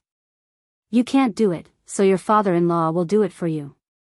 That way, you'll feel better." Jiang Liqing added, "Yi Er, get up. I'll seek justice for you." In Jiang Liqing's eyes, regardless of whether he sought justice for his daughter-in-law, Jiang Zhao's son still had to be taught a lesson. Now that this matter had escalated to this point, the elders on both sides were alarmed. His mother had refused to take a plane for many years and had risked her life to come to Haicheng. This wolf cub was unfilial. It would have been better if Yi Er hadn't heard what Jiang Liqing said. After he heard what Jiang Liqing said, he immediately plucked up his courage and snatched the whip from Jiang Liqing's hand. He quickly stood up and turned around. Jiang Liqing was stunned. Yi Er had already rushed up to Jiang Zhao and raised the whip. He raised his hand to wipe away the tears on his face and sniffed hard. "You owe me. I'll do it myself. I'll hit you myself to vent my anger." Jiang Zhao looked at Yi Er, nodded, and turned around again. The whip was in Yi Er's hand, and what she had thrown at Jiang Zhao was only a slap. When her slap landed, she was afraid that she would hit the wound on his back, so she pushed his shoulder to face him and slapped his chest. She sobbed and scolded at the top of her voice, "Wu! Jiang Zhao! You bastard! Your conscience has been eaten by the Ouyang Yen. You're so despicable. Wu! I'll just beat you to death, you bastard." Yi Er's hair was messy and she was wearing very little. Everyone in the room watched her throw a tantrum, but no one went to stop her. Who couldn't see that she was slapping him again and again? Her palms were empty. There were only sounds, but she didn't use any strength. She used more strength when she cried than when she hit him. Old Madam's heart ached. She tugged at Old Master Zhang's hand. "Old man, you've really sinned." Old Master Zhang sighed. "Sinned." Yi Er suddenly hugged Jiang Zhao's neck. She clenched her fists and hit his shoulders. She cried and shouted angrily, "Have you been beaten, silly? I've hit you so hard. Don't you feel pain?" She leaned into his ear and whispered in a sobbing voice, If you don't feel pain, Dad will still hit you. Are you transformed from a pig?" Jiang Zhao's heart ached. He slowly reached out and hugged Yi Er. His palm wrapped around the back of her head and pressed against his shoulders tightly. He closed his eyes and the corners of his mouth opened. He breathed out shakily and choked out, "Yin Yi. Yin Yi, don't worry about it." Jiang Zhao tried to make his voice softer. In fact, it was worth it to be whipped a few more times. It would be best if he couldn't get out of bed. Then, she wouldn't have the heart to argue with him. Yi Er let go of Jiang Zhao. She turned around and looked at Jiang Liqing weakly. "Dad, look, I've hit you. Please, please don't hit me, okay?" Jiang Zhao pulled Yi Er's wrist. "Yin Yi, it's okay." Yi Er glared at Jiang Zhao. He walked to Jiang Liqing's side and teased his son with a smile. "Mian, tell Grandpa not to be angry, okay? Mian, tell Grandpa that everything goes well." Mian reached out his chubby hand to grab Jiang Liqing's epaulette. The epaulette that represented the military rank had a silent dignity. Mian leaned over and kissed Jiang Liqing's face. Then he said, "Grandpa, everything goes well. Mian wants this." The whole family laughed. "Huh, you little brat. You're not even 2 years old yet you want either a whip or an epaulette. Come, let Grandpa kiss you." Then he kissed Mian's soft little face. Yi Er saw this and quickly picked up the coat on the ground and put it on Jiang Zhao. Jiang Rui threw Mian into Jiang Liqing's arms so that he wouldn't be free. He also instigated Mian. Mian, Grandpa has a gun. Kiss Grandpa a few more times and let him bring you to play with guns. Jiang Rui made a shooting gesture for Mian to see and added, Pia. He tempted Mian. A boy's toys were always guns or cars. Mian was no exception. When she heard Jiang Rui say that Jiang Liqing had a gun, she reached out and hugged Jiang Liqing's neck excitedly. "I love Grandpa, I love Grandpa. Grandpa is the most handsome." Then she laughed and snuggled into Jiang Liqing's neck. Everyone in the Jiang family said that Mian was a little devil, but they all liked this little devil very much. Although he was mischievous, he spoke early and knew how to flatter. Xiang Wan and Jiang Rui had a good relationship. The child was also influenced by his parents and did not cry easily. Xiang Wan often taught Mian to please old Master Jiang and old Madam Jiang. At this time, the little devil used this method on Jiang Liqing and it was very effective. Once Jiang Liqing was entangled with Mian, Qin Rongfang, old Master Jiang, and old Madam Jiang quickly went over to surround them. Old Madam Jiang was fanning at the side. Mian, Grandpa is going to die from your flattery. Haha. Xiang Wan walked to Jiang Rui's side and touched Mian's neck. Baby, Grandpa's shooting skills are very accurate. He looks so handsome when he shoots. He's a sharpshooter. Can our baby learn how to shoot from Grandpa in the future? Jiang Liqing couldn't stand it when he heard someone flattering him. Mian hugged Jiang Liqing excitedly and refused to let go. I love Grandpa. Grandpa is handsome. Let's shoot. BIA. Yi Er dragged Jiang Zhao away. Jiang Zhao didn't want to and couldn't. Yi Er gently tugged at old Madam Jiang's sleeve. Grandma, can you tell Dad that we're leaving first? Old Madam Jiang couldn't wait for Jiang Zhao to leave quickly. She turned her head. Liqing, Mian was still making a fuss on the plane from Jiang District.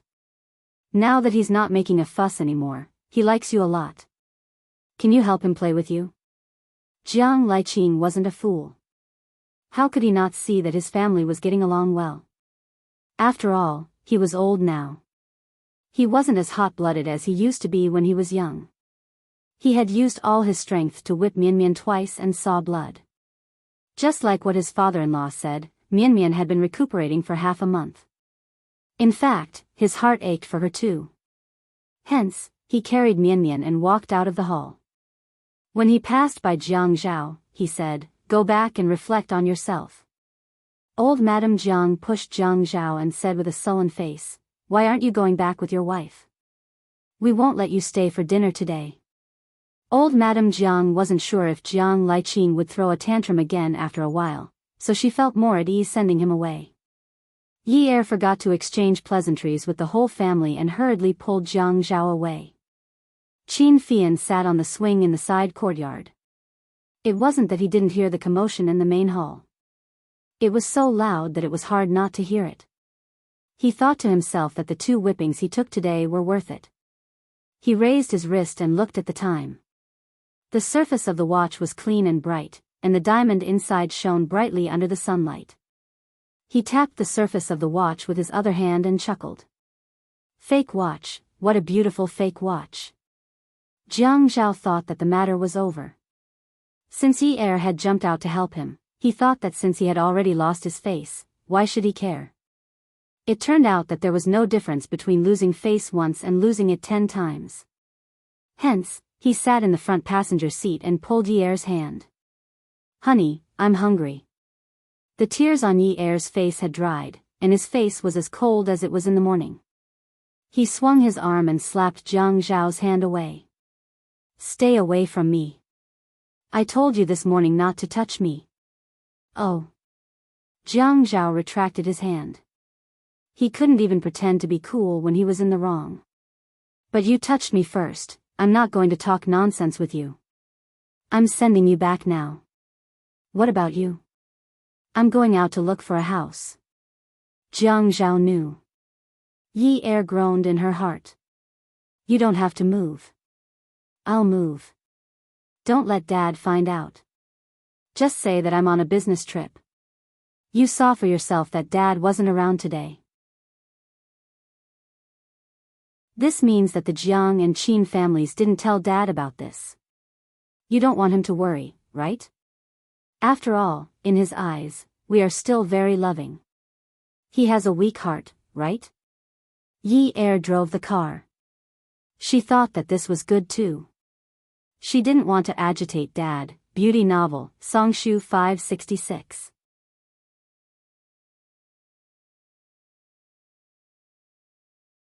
Chapter 634. He could have stayed silent, but Jiang Zhao asked shamelessly, "Yin Yi, why did you help me just now?" Yi Er answered against her will, I don't think violence can solve problems. Alright, let's not talk about it anymore. Jiang Zhao said dejectedly, if you don't want to tell me, I won't ask. Help me apply medicine on my back when we get back. Yi Er held the steering wheel and rolled her eyes at Jiang Zhao. Don't you know there's a mirror at home? Do it yourself. You. Jiang Zhao straightened his back and almost hissed in pain. He couldn't pretend to be calm anymore. He wanted to say that he could move out, but his back was injured and it would be convenient for her to help him apply medicine if he stayed at home to recuperate for 2 days. 2 days was 2 days, but she was so ruthless. How do I apply medicine on your back? I can't turn my hand. There are beauty salons and massage parlors in the neighborhood. Take your medicine and give them some money to apply it for you. Yi Er snorted coldly after she said that. In this world, everything will turn if you leave someone. I don't believe that you can let your back rot without me applying medicine for you. If you really can't do it, there are so many servants in the Qin family. You can go back to the Qin family every day to eat with them. Yun Yi. A day as husband and wife means endless devotion for the rest of your life. That's how you are. Jiang Zhao couldn't care less and started to take advantage of her. Yes, it was broken when you did that stupid thing yesterday. What's there to be grateful for? Yi Er's temper was like that of a hooligan. She was already a broken jar in front of Jiang Zhao, so she wasn't afraid of falling. But you helped me just now. Jiang Zhao was so anxious that his neck turned stiff. I was impulsive. Now that I think about it, why did I do that? You're going to be someone else's husband in the future. I'm protecting you so well, so I'm protecting her. I'll stop the car and you can take a taxi back to get whipped. Yi Er said heartlessly and really stepped on the brakes. Get out of the car. Why should I get out of the car? Go back and get whipped. Out of sight, out of mind. Yin Yi, you're such a dishonest woman. Jiang Zhao gnashed his teeth. Yi Er sneered, you can't wait for me to die. If I die, you'll write widowed in your book. Then you can openly marry that living woman, right? Hurry up and go. Hurry up and live together. I can't be bothered to look. Jiang Zhao reclined his chair and glared at Yi Er before falling down. There was a wound on his back, and it hurt so much that his flesh twitched. He was too embarrassed to scream, so he immediately turned his back to Yi Er and ignored her. Yi Er thought to herself that he had finally stopped. She really didn't want to talk nonsense with him. Her heart ached when she saw him injured, but when she saw him alive and kicking, she felt annoyed. She was just asking for it. Yi Er and Jiang Zhao returned to 9th Mansion. When the elevator door opened and they walked out, they saw Yun Hongwei standing at the door with a worried expression. Yi Er panicked. Oh no, she had seen the marks on her face in the morning. They were no longer swollen, but there were still some marks. Yun Hongwei walked over quickly, but he didn't seem to care about them at all. The moment he arrived, he reprimanded them, if you two want to eat supper, then eat supper. Why did you fight with a hooligan? Yin Yi, you're not young anymore. You should be clear about your status. Don't be like how you were in the past, stirring up trouble for no reason. You went out to eat supper in the middle of the night and even provoked little hooligans. You want Jiang Zhao to clean up your mess. Yi Er was stunned by the scolding. What? Fight with little hooligans? Jiang Zhao didn't dare to make a sound. He was afraid that he would say something wrong. Yun Hongwei looked at Yi Er's bruises on her face and her speechless expression. He was angry again. He glared at Yi Er and continued scolding her. If Fian hadn't come over to take Jiang Zhao's things, I wouldn't have known. You're not allowed to go out to eat supper in the future. Jiang Zhao is in politics. Damn it, how could he go to the police station? Don't you know your father-in-law's temper? If he's unhappy, he'll beat you up again. Yun Hongwei wasn't worried about Jiang Zhao and Yi Er because it wasn't their first day away from home. Young people like to be romantic, and he didn't object, so he didn't care. He didn't expect to be frightened by Qin Fian. Qin Fian came over early in the morning with Jiang Liqing before the sun rose. Jiang Liqing was afraid that he would expose the matter as soon as he went upstairs. He couldn't control his temper, so he asked Qin Fian to go upstairs and check if Jiang Zhao and Yi Er didn't bring their phones. Qin Fian knew that he couldn't say too much, so he stammered to see Yun Hongwei's reaction. Yun Hongwei didn't think too much about it. He led Qin Fian into the house and said politely, "Fian, Jiang Zhao and Yi Er went out to eat supper last night and haven't come back yet. They're probably staying outside. If you want to find Jiang Zhao, I'm afraid you'll have to wait for a while." Qin Fian's mind was working very fast at this moment. He thought about how Yi Er had beaten him last night and continued stammering. Hey, Uncle Yun. What's wrong? Didn't my brother go out to eat supper with sister-in-law last night?" Qin Fian glanced at Yun Hongwei. He looked like he wanted to say something but stopped. He was actually waiting for Yun Hongwei to reveal more information. Yun Hongwei knew that Qin Fian and Jiang Zhao had a good relationship and treated everyone well.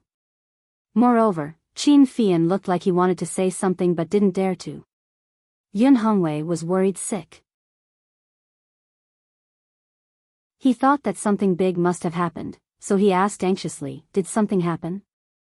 "Last night, Yi Er wanted to eat supper, but Jiang Zhao said it was too late. She got angry and ran away. Jiang Zhao only put on a coat and chased after her. He said he would take her out to eat and hasn't come back yet." "Uncle Yun." Qin Fian pulled Yun Hongwei into the living room. "I'm going upstairs to my brother's room to get something." "Something happened to him?" Yun Hongwei asked anxiously. Qin Fian sighed. "Didn't he take sister-in-law out for supper last night? Who knew that both of them would go to a roadside stall to eat? In the end, they met a few drunk hooligans who were flirting with my sister-in-law. How can my brother tolerate it? He got into a fight with them, and he is still in the police station. Last night, there were a few new policemen on duty. They refused to believe that my brother is the deputy mayor and refused to let her go." "What?" Yun Hongwei was so angry that he was speechless. "This is outrageous. But Jiang Zhao was dressed like that yesterday. No one will believe him. Who would wear a coat during the winter? No one will believe that he would eat at a roadside stall." Qin Fian patted Yun Hongwei's back and started to threaten him. "Uncle Yun, don't be anxious. You must not make a fuss about this. My eldest uncle is still angry and wants to get Yi Er out. Although it is easy for him to get Yi Er out, he still wants to save his face. If you throw a tantrum again, my eldest uncle will surely beat my brother up. You must bear with it. My brother is also trying to protect sister-in-law. That's why he got into a fight with those hooligans. Am I right?" Yun Hongwei listened to Qin Fian's analysis. "How can he lose his temper? I'm going to deliver some clothes to Jiang Zhao. Last night, I saw that he was only wearing a coat and nothing underneath." "Don't." Qin Fian put his arm around Yun Hongwei's shoulder, pushed up his glasses, and pushed him to sit on the sofa. "Uncle Yun, you don't know my uncle-in-law's temper. Even if you are his in-laws, he still wants to save face. Now that he's in the police station looking for someone, if you go, he will definitely feel that he has lost all his face. He will definitely vent his anger on my brother. He will definitely say that my brother made him unable to straighten his back. He will feel that he has never bent his back in his life, you know? Don't take the clothes. My uncle-in-law will definitely throw them away when he sees them. He will definitely say, forget about the coldness of this wolf cub. Let's end this once and for all."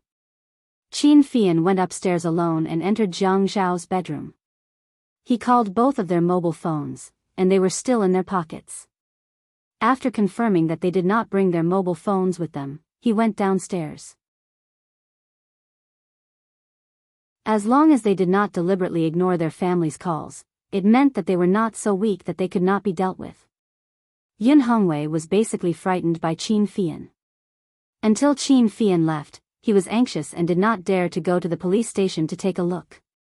Only after he left did he realize that he did not even ask which police station Qin Fian was locked up in. Jiang Zhao listened to Yun Hongwei's words. Little hooligan?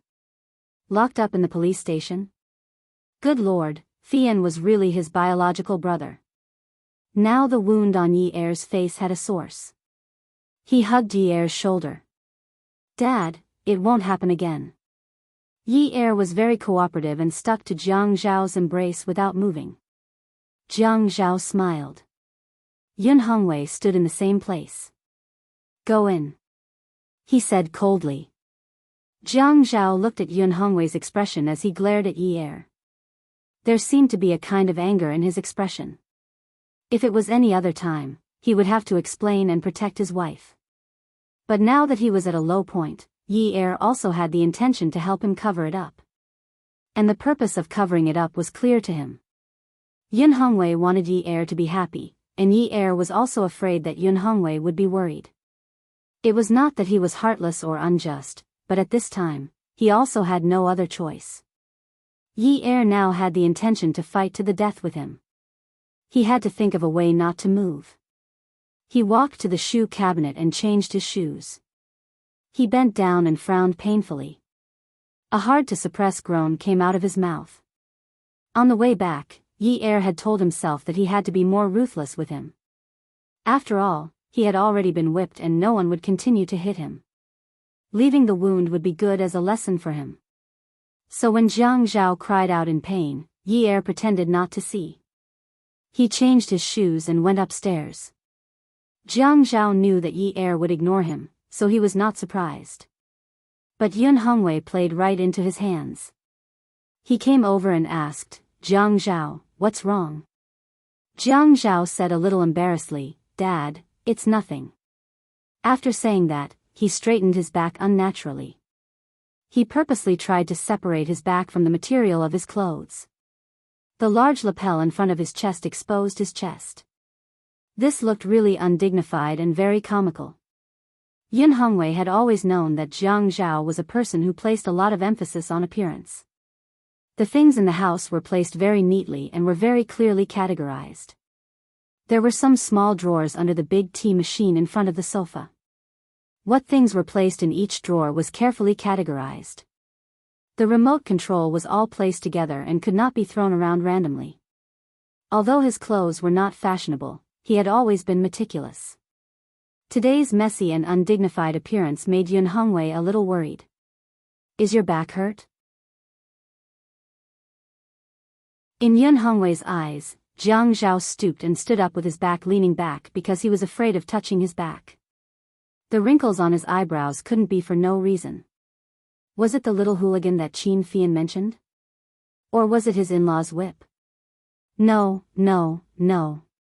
How could there be such a thing? Jiang Zhao deliberately made it look like he was panicking because he had been guessed correctly. Then, he shuffled his slippers as if he was trying to escape quickly. Yun Hongwei was an elder.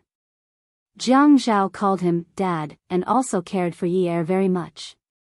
Yun Hongwei saw it all. His son-in-law was good to his daughter, so what more could he ask for?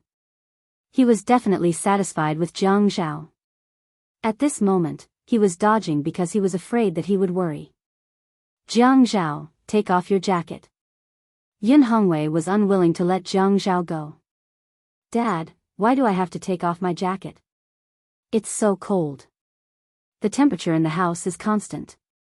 There's also floor heating. How can it be cold? Come and see Xinwu 799.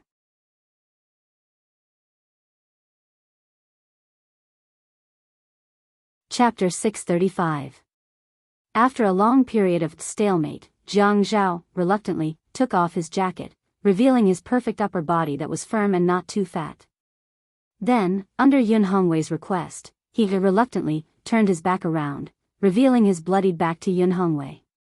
When he heard Yun Hongwei running to the stairs in the hall, he shouted angrily upstairs, Yun Yi, get down here. A sinister smile appeared on his face, as if his plan had succeeded. Yun Hongwei rarely used the word get lost, so he was furious. Jiang Zhao leisurely prepared to put on his clothes.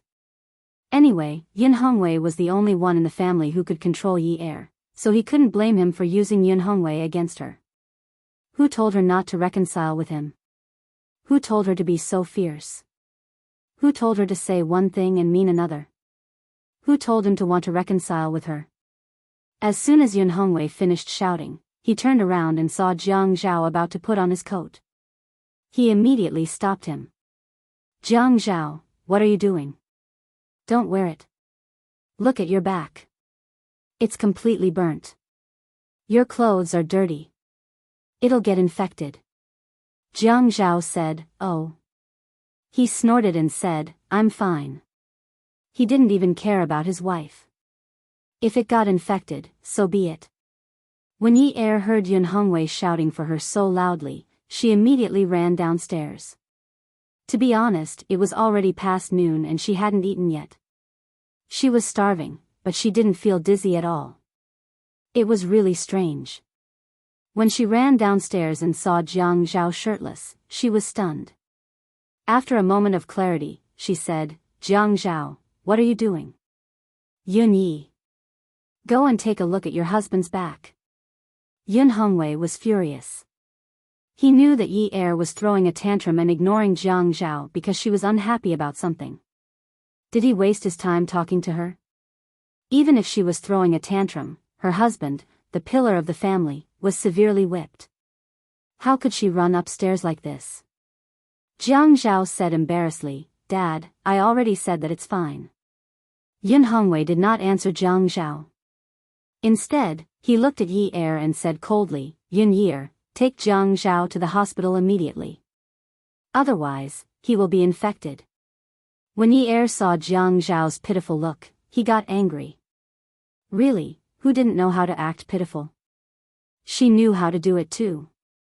This was something she used to do often in the past. Besides, because of her today, his injuries were already very light. If he went to the hospital again, oh, wouldn't he immediately be alive and kicking? Isn't it just 2 whips? It's not like it's 10 lashes. Just apply some medicine at home. Why do you need to go to the hospital? In fact, Jiang Zhao knew that the wound on his back had already split open. His back was soaked with sweat, and there was the smell of blood. His father's whip was made of real leather, and it was very tight. The 2 whips were also very heavy. Even though he was old now and his skin was thicker, he would still be seriously injured when the whips hit him. He was a man. 2 lashes was nothing to shout about. He didn't want to shout either, but if he didn't shout, the child wouldn't have milk to drink. "Yun Yi, don't you dare mock and ridicule me like this again." Yun Hongwei roared at Yi Er. Jiang Zhao didn't mind Yi Er's heartless words.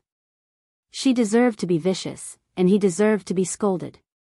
If he were to get angry with her now, he would really be too much of a jerk. Jiang Zhao picked up his clothes. "It's fine. It's winter now. There's no such thing as an infection. It'll be fine once it dries and forms a scab." Yi Er had actually been avoiding looking at Jiang Zhao's wound. She would feel better if she didn't see it. Just like that time, when the whips hit him, the wound immediately opened. Anyway, she could be ruthless if she didn't see it. When she saw it later, her heart would definitely soften. Just as she was about to turn around, Jiang Zhao's movements were faster than hers. He walked past her, leaving her with a sinister view of his back. His back was covered in blood. The wound was still wet. As it hadn't been treated, it rubbed against his clothes and didn't show any signs of drying. She cursed in her heart. "You're ruthless. Yi Er." Yun Hongwei sent Jiang Zhao to the hospital. If it were any other time, Yun Hongwei wouldn't have followed, but now he was worried. He was worried that his daughter wouldn't be considerate of her husband. He had to keep an eye on him. Where else could he find such a good son-in-law? The doctor kept muttering, "Oh my God, this wound is really too scary." The doctor said that if he found it troublesome, he could come to the hospital every day to change his dressing. In the end, Jiang Zhao took some medicine home. He said to Yun Hongwei, "It's better to take the medicine home. It's convenient to have a mirror at home anyway. It's a waste of time to go to the hospital. Yun Hongwei glared at Yi Er. Remember to change Jiang Zhao's dressing every day.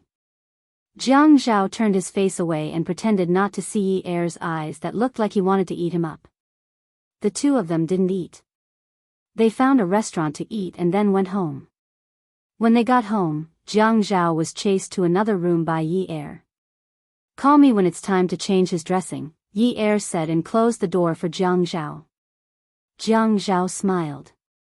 Anyway, he didn't have to move now. His father-in-law would keep an eye on him. As long as he didn't say that he had to go on a business trip, Yi Er couldn't do anything to him. It was easier to do things when you had the cards in your hands. Therefore, having an elder at home was like having a treasure. This was definitely a wise saying. Jiang Zhao didn't pester Yi Er. Yi Er could finally breathe a sigh of relief. He was too tired and wanted to sleep. Jiang Zhao lay on the bed and twirled his phone between his fingers.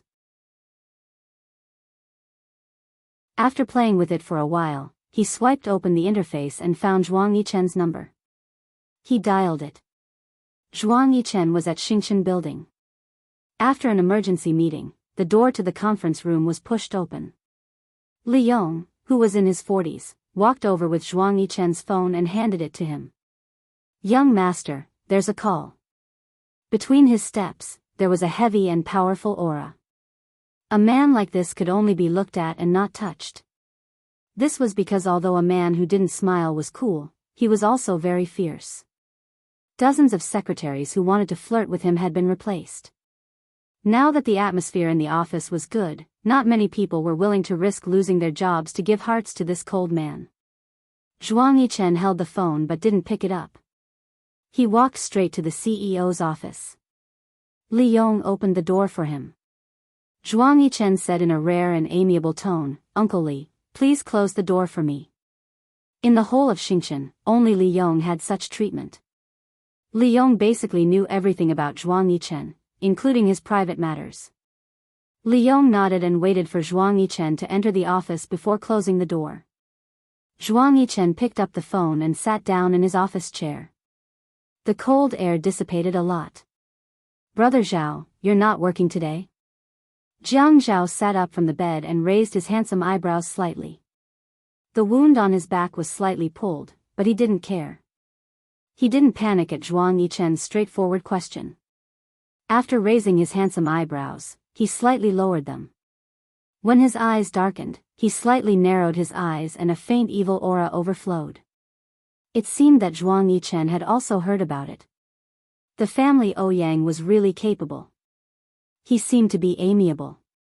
"Heh, you know that too." Zhuang Yichen laughed twice. As the saying goes, good things don't leave the house, but bad things spread far and wide. But I don't think a romantic history is a bad thing. Am I right? Jiang Zhao touched his eyebrows and said in a casual tone, "Yes, I think so too. For example, the day before yesterday, I found out about a very interesting romantic history from Yunyi. It happened the day before yesterday. It was too shocking." Zhuang Yichen knew that Jiang Zhao was trying to provoke him. It was the same last time, so he didn't want to fall into his trap. The day before yesterday? Was it about Qiu Xiaoya again? It seemed that this woman was living too comfortably. Only you would listen to a woman's words so enthusiastically. Interesting words. It sounds quite interesting. But you won't be interested in knowing, so I won't talk about it with you. Jiang Zhao knew that he had successfully tickled Zhuang Yichen, so he stopped the topic and said, "Since you know, I won't beat around the bush with you. You know that Ouyang Sheng has 3 underground casinos, right?" Zhuang Yichen sat in his sunny office. The business behind his back was not much cleaner. So in Haiqing's social circle, there were many wealthy families who appeared to be clean on the surface but were secretly involved in shady businesses like him. He found out about last night's incident early in the morning.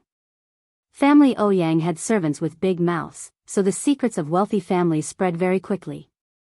"I know." You're not going to admit it after eating, right?" Yes, I'm a pervert, Jiang Zhao said without a hint of guilt. Besides, he really didn't feel that he was a pervert. Brother Zhao, that's not very kind. Actually, it just shows that you're not a good person. Other people can have a wife at home and a concubine outside. Tell me, why didn't you implement this policy properly? I'm old, so I can't learn from you young people. I have to deal with both my ex and the current one. How can I have the energy to do that? Zhuang Yichen's face darkened. How could he not understand Jiang Zhao's meaning? You really don't have the energy now. Tell me, where do you want to put your energy? Ouyang Sheng has 2 underground casinos in Haicheng. You know that. Yes, I know. Zhuang Yichen thought to himself, in this life, you can mess with anyone but Jiang Zhao. Whatever you do, don't let him know. Otherwise, if he's unhappy one day, he'll definitely destroy your nest. How's the business of your casinos? Jiang Zhao asked calmly. Thanks to you, I can make a living. Zhuang Yichen laughed dryly. Jiang Zhao was always like this. He could have asked, what's the benefit? But instead, he used words to shut him up. Jiang Zhao asked, how many people are selling firecrackers in your place?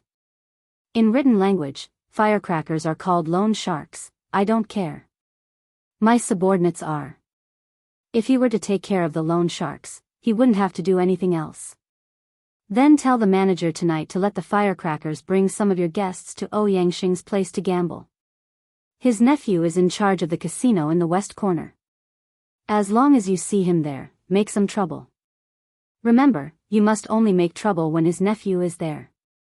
That guy is timid and can't take it. He's just an embroidered pillow. Huh, Brother Zhao, if my men go in, you have to get them out.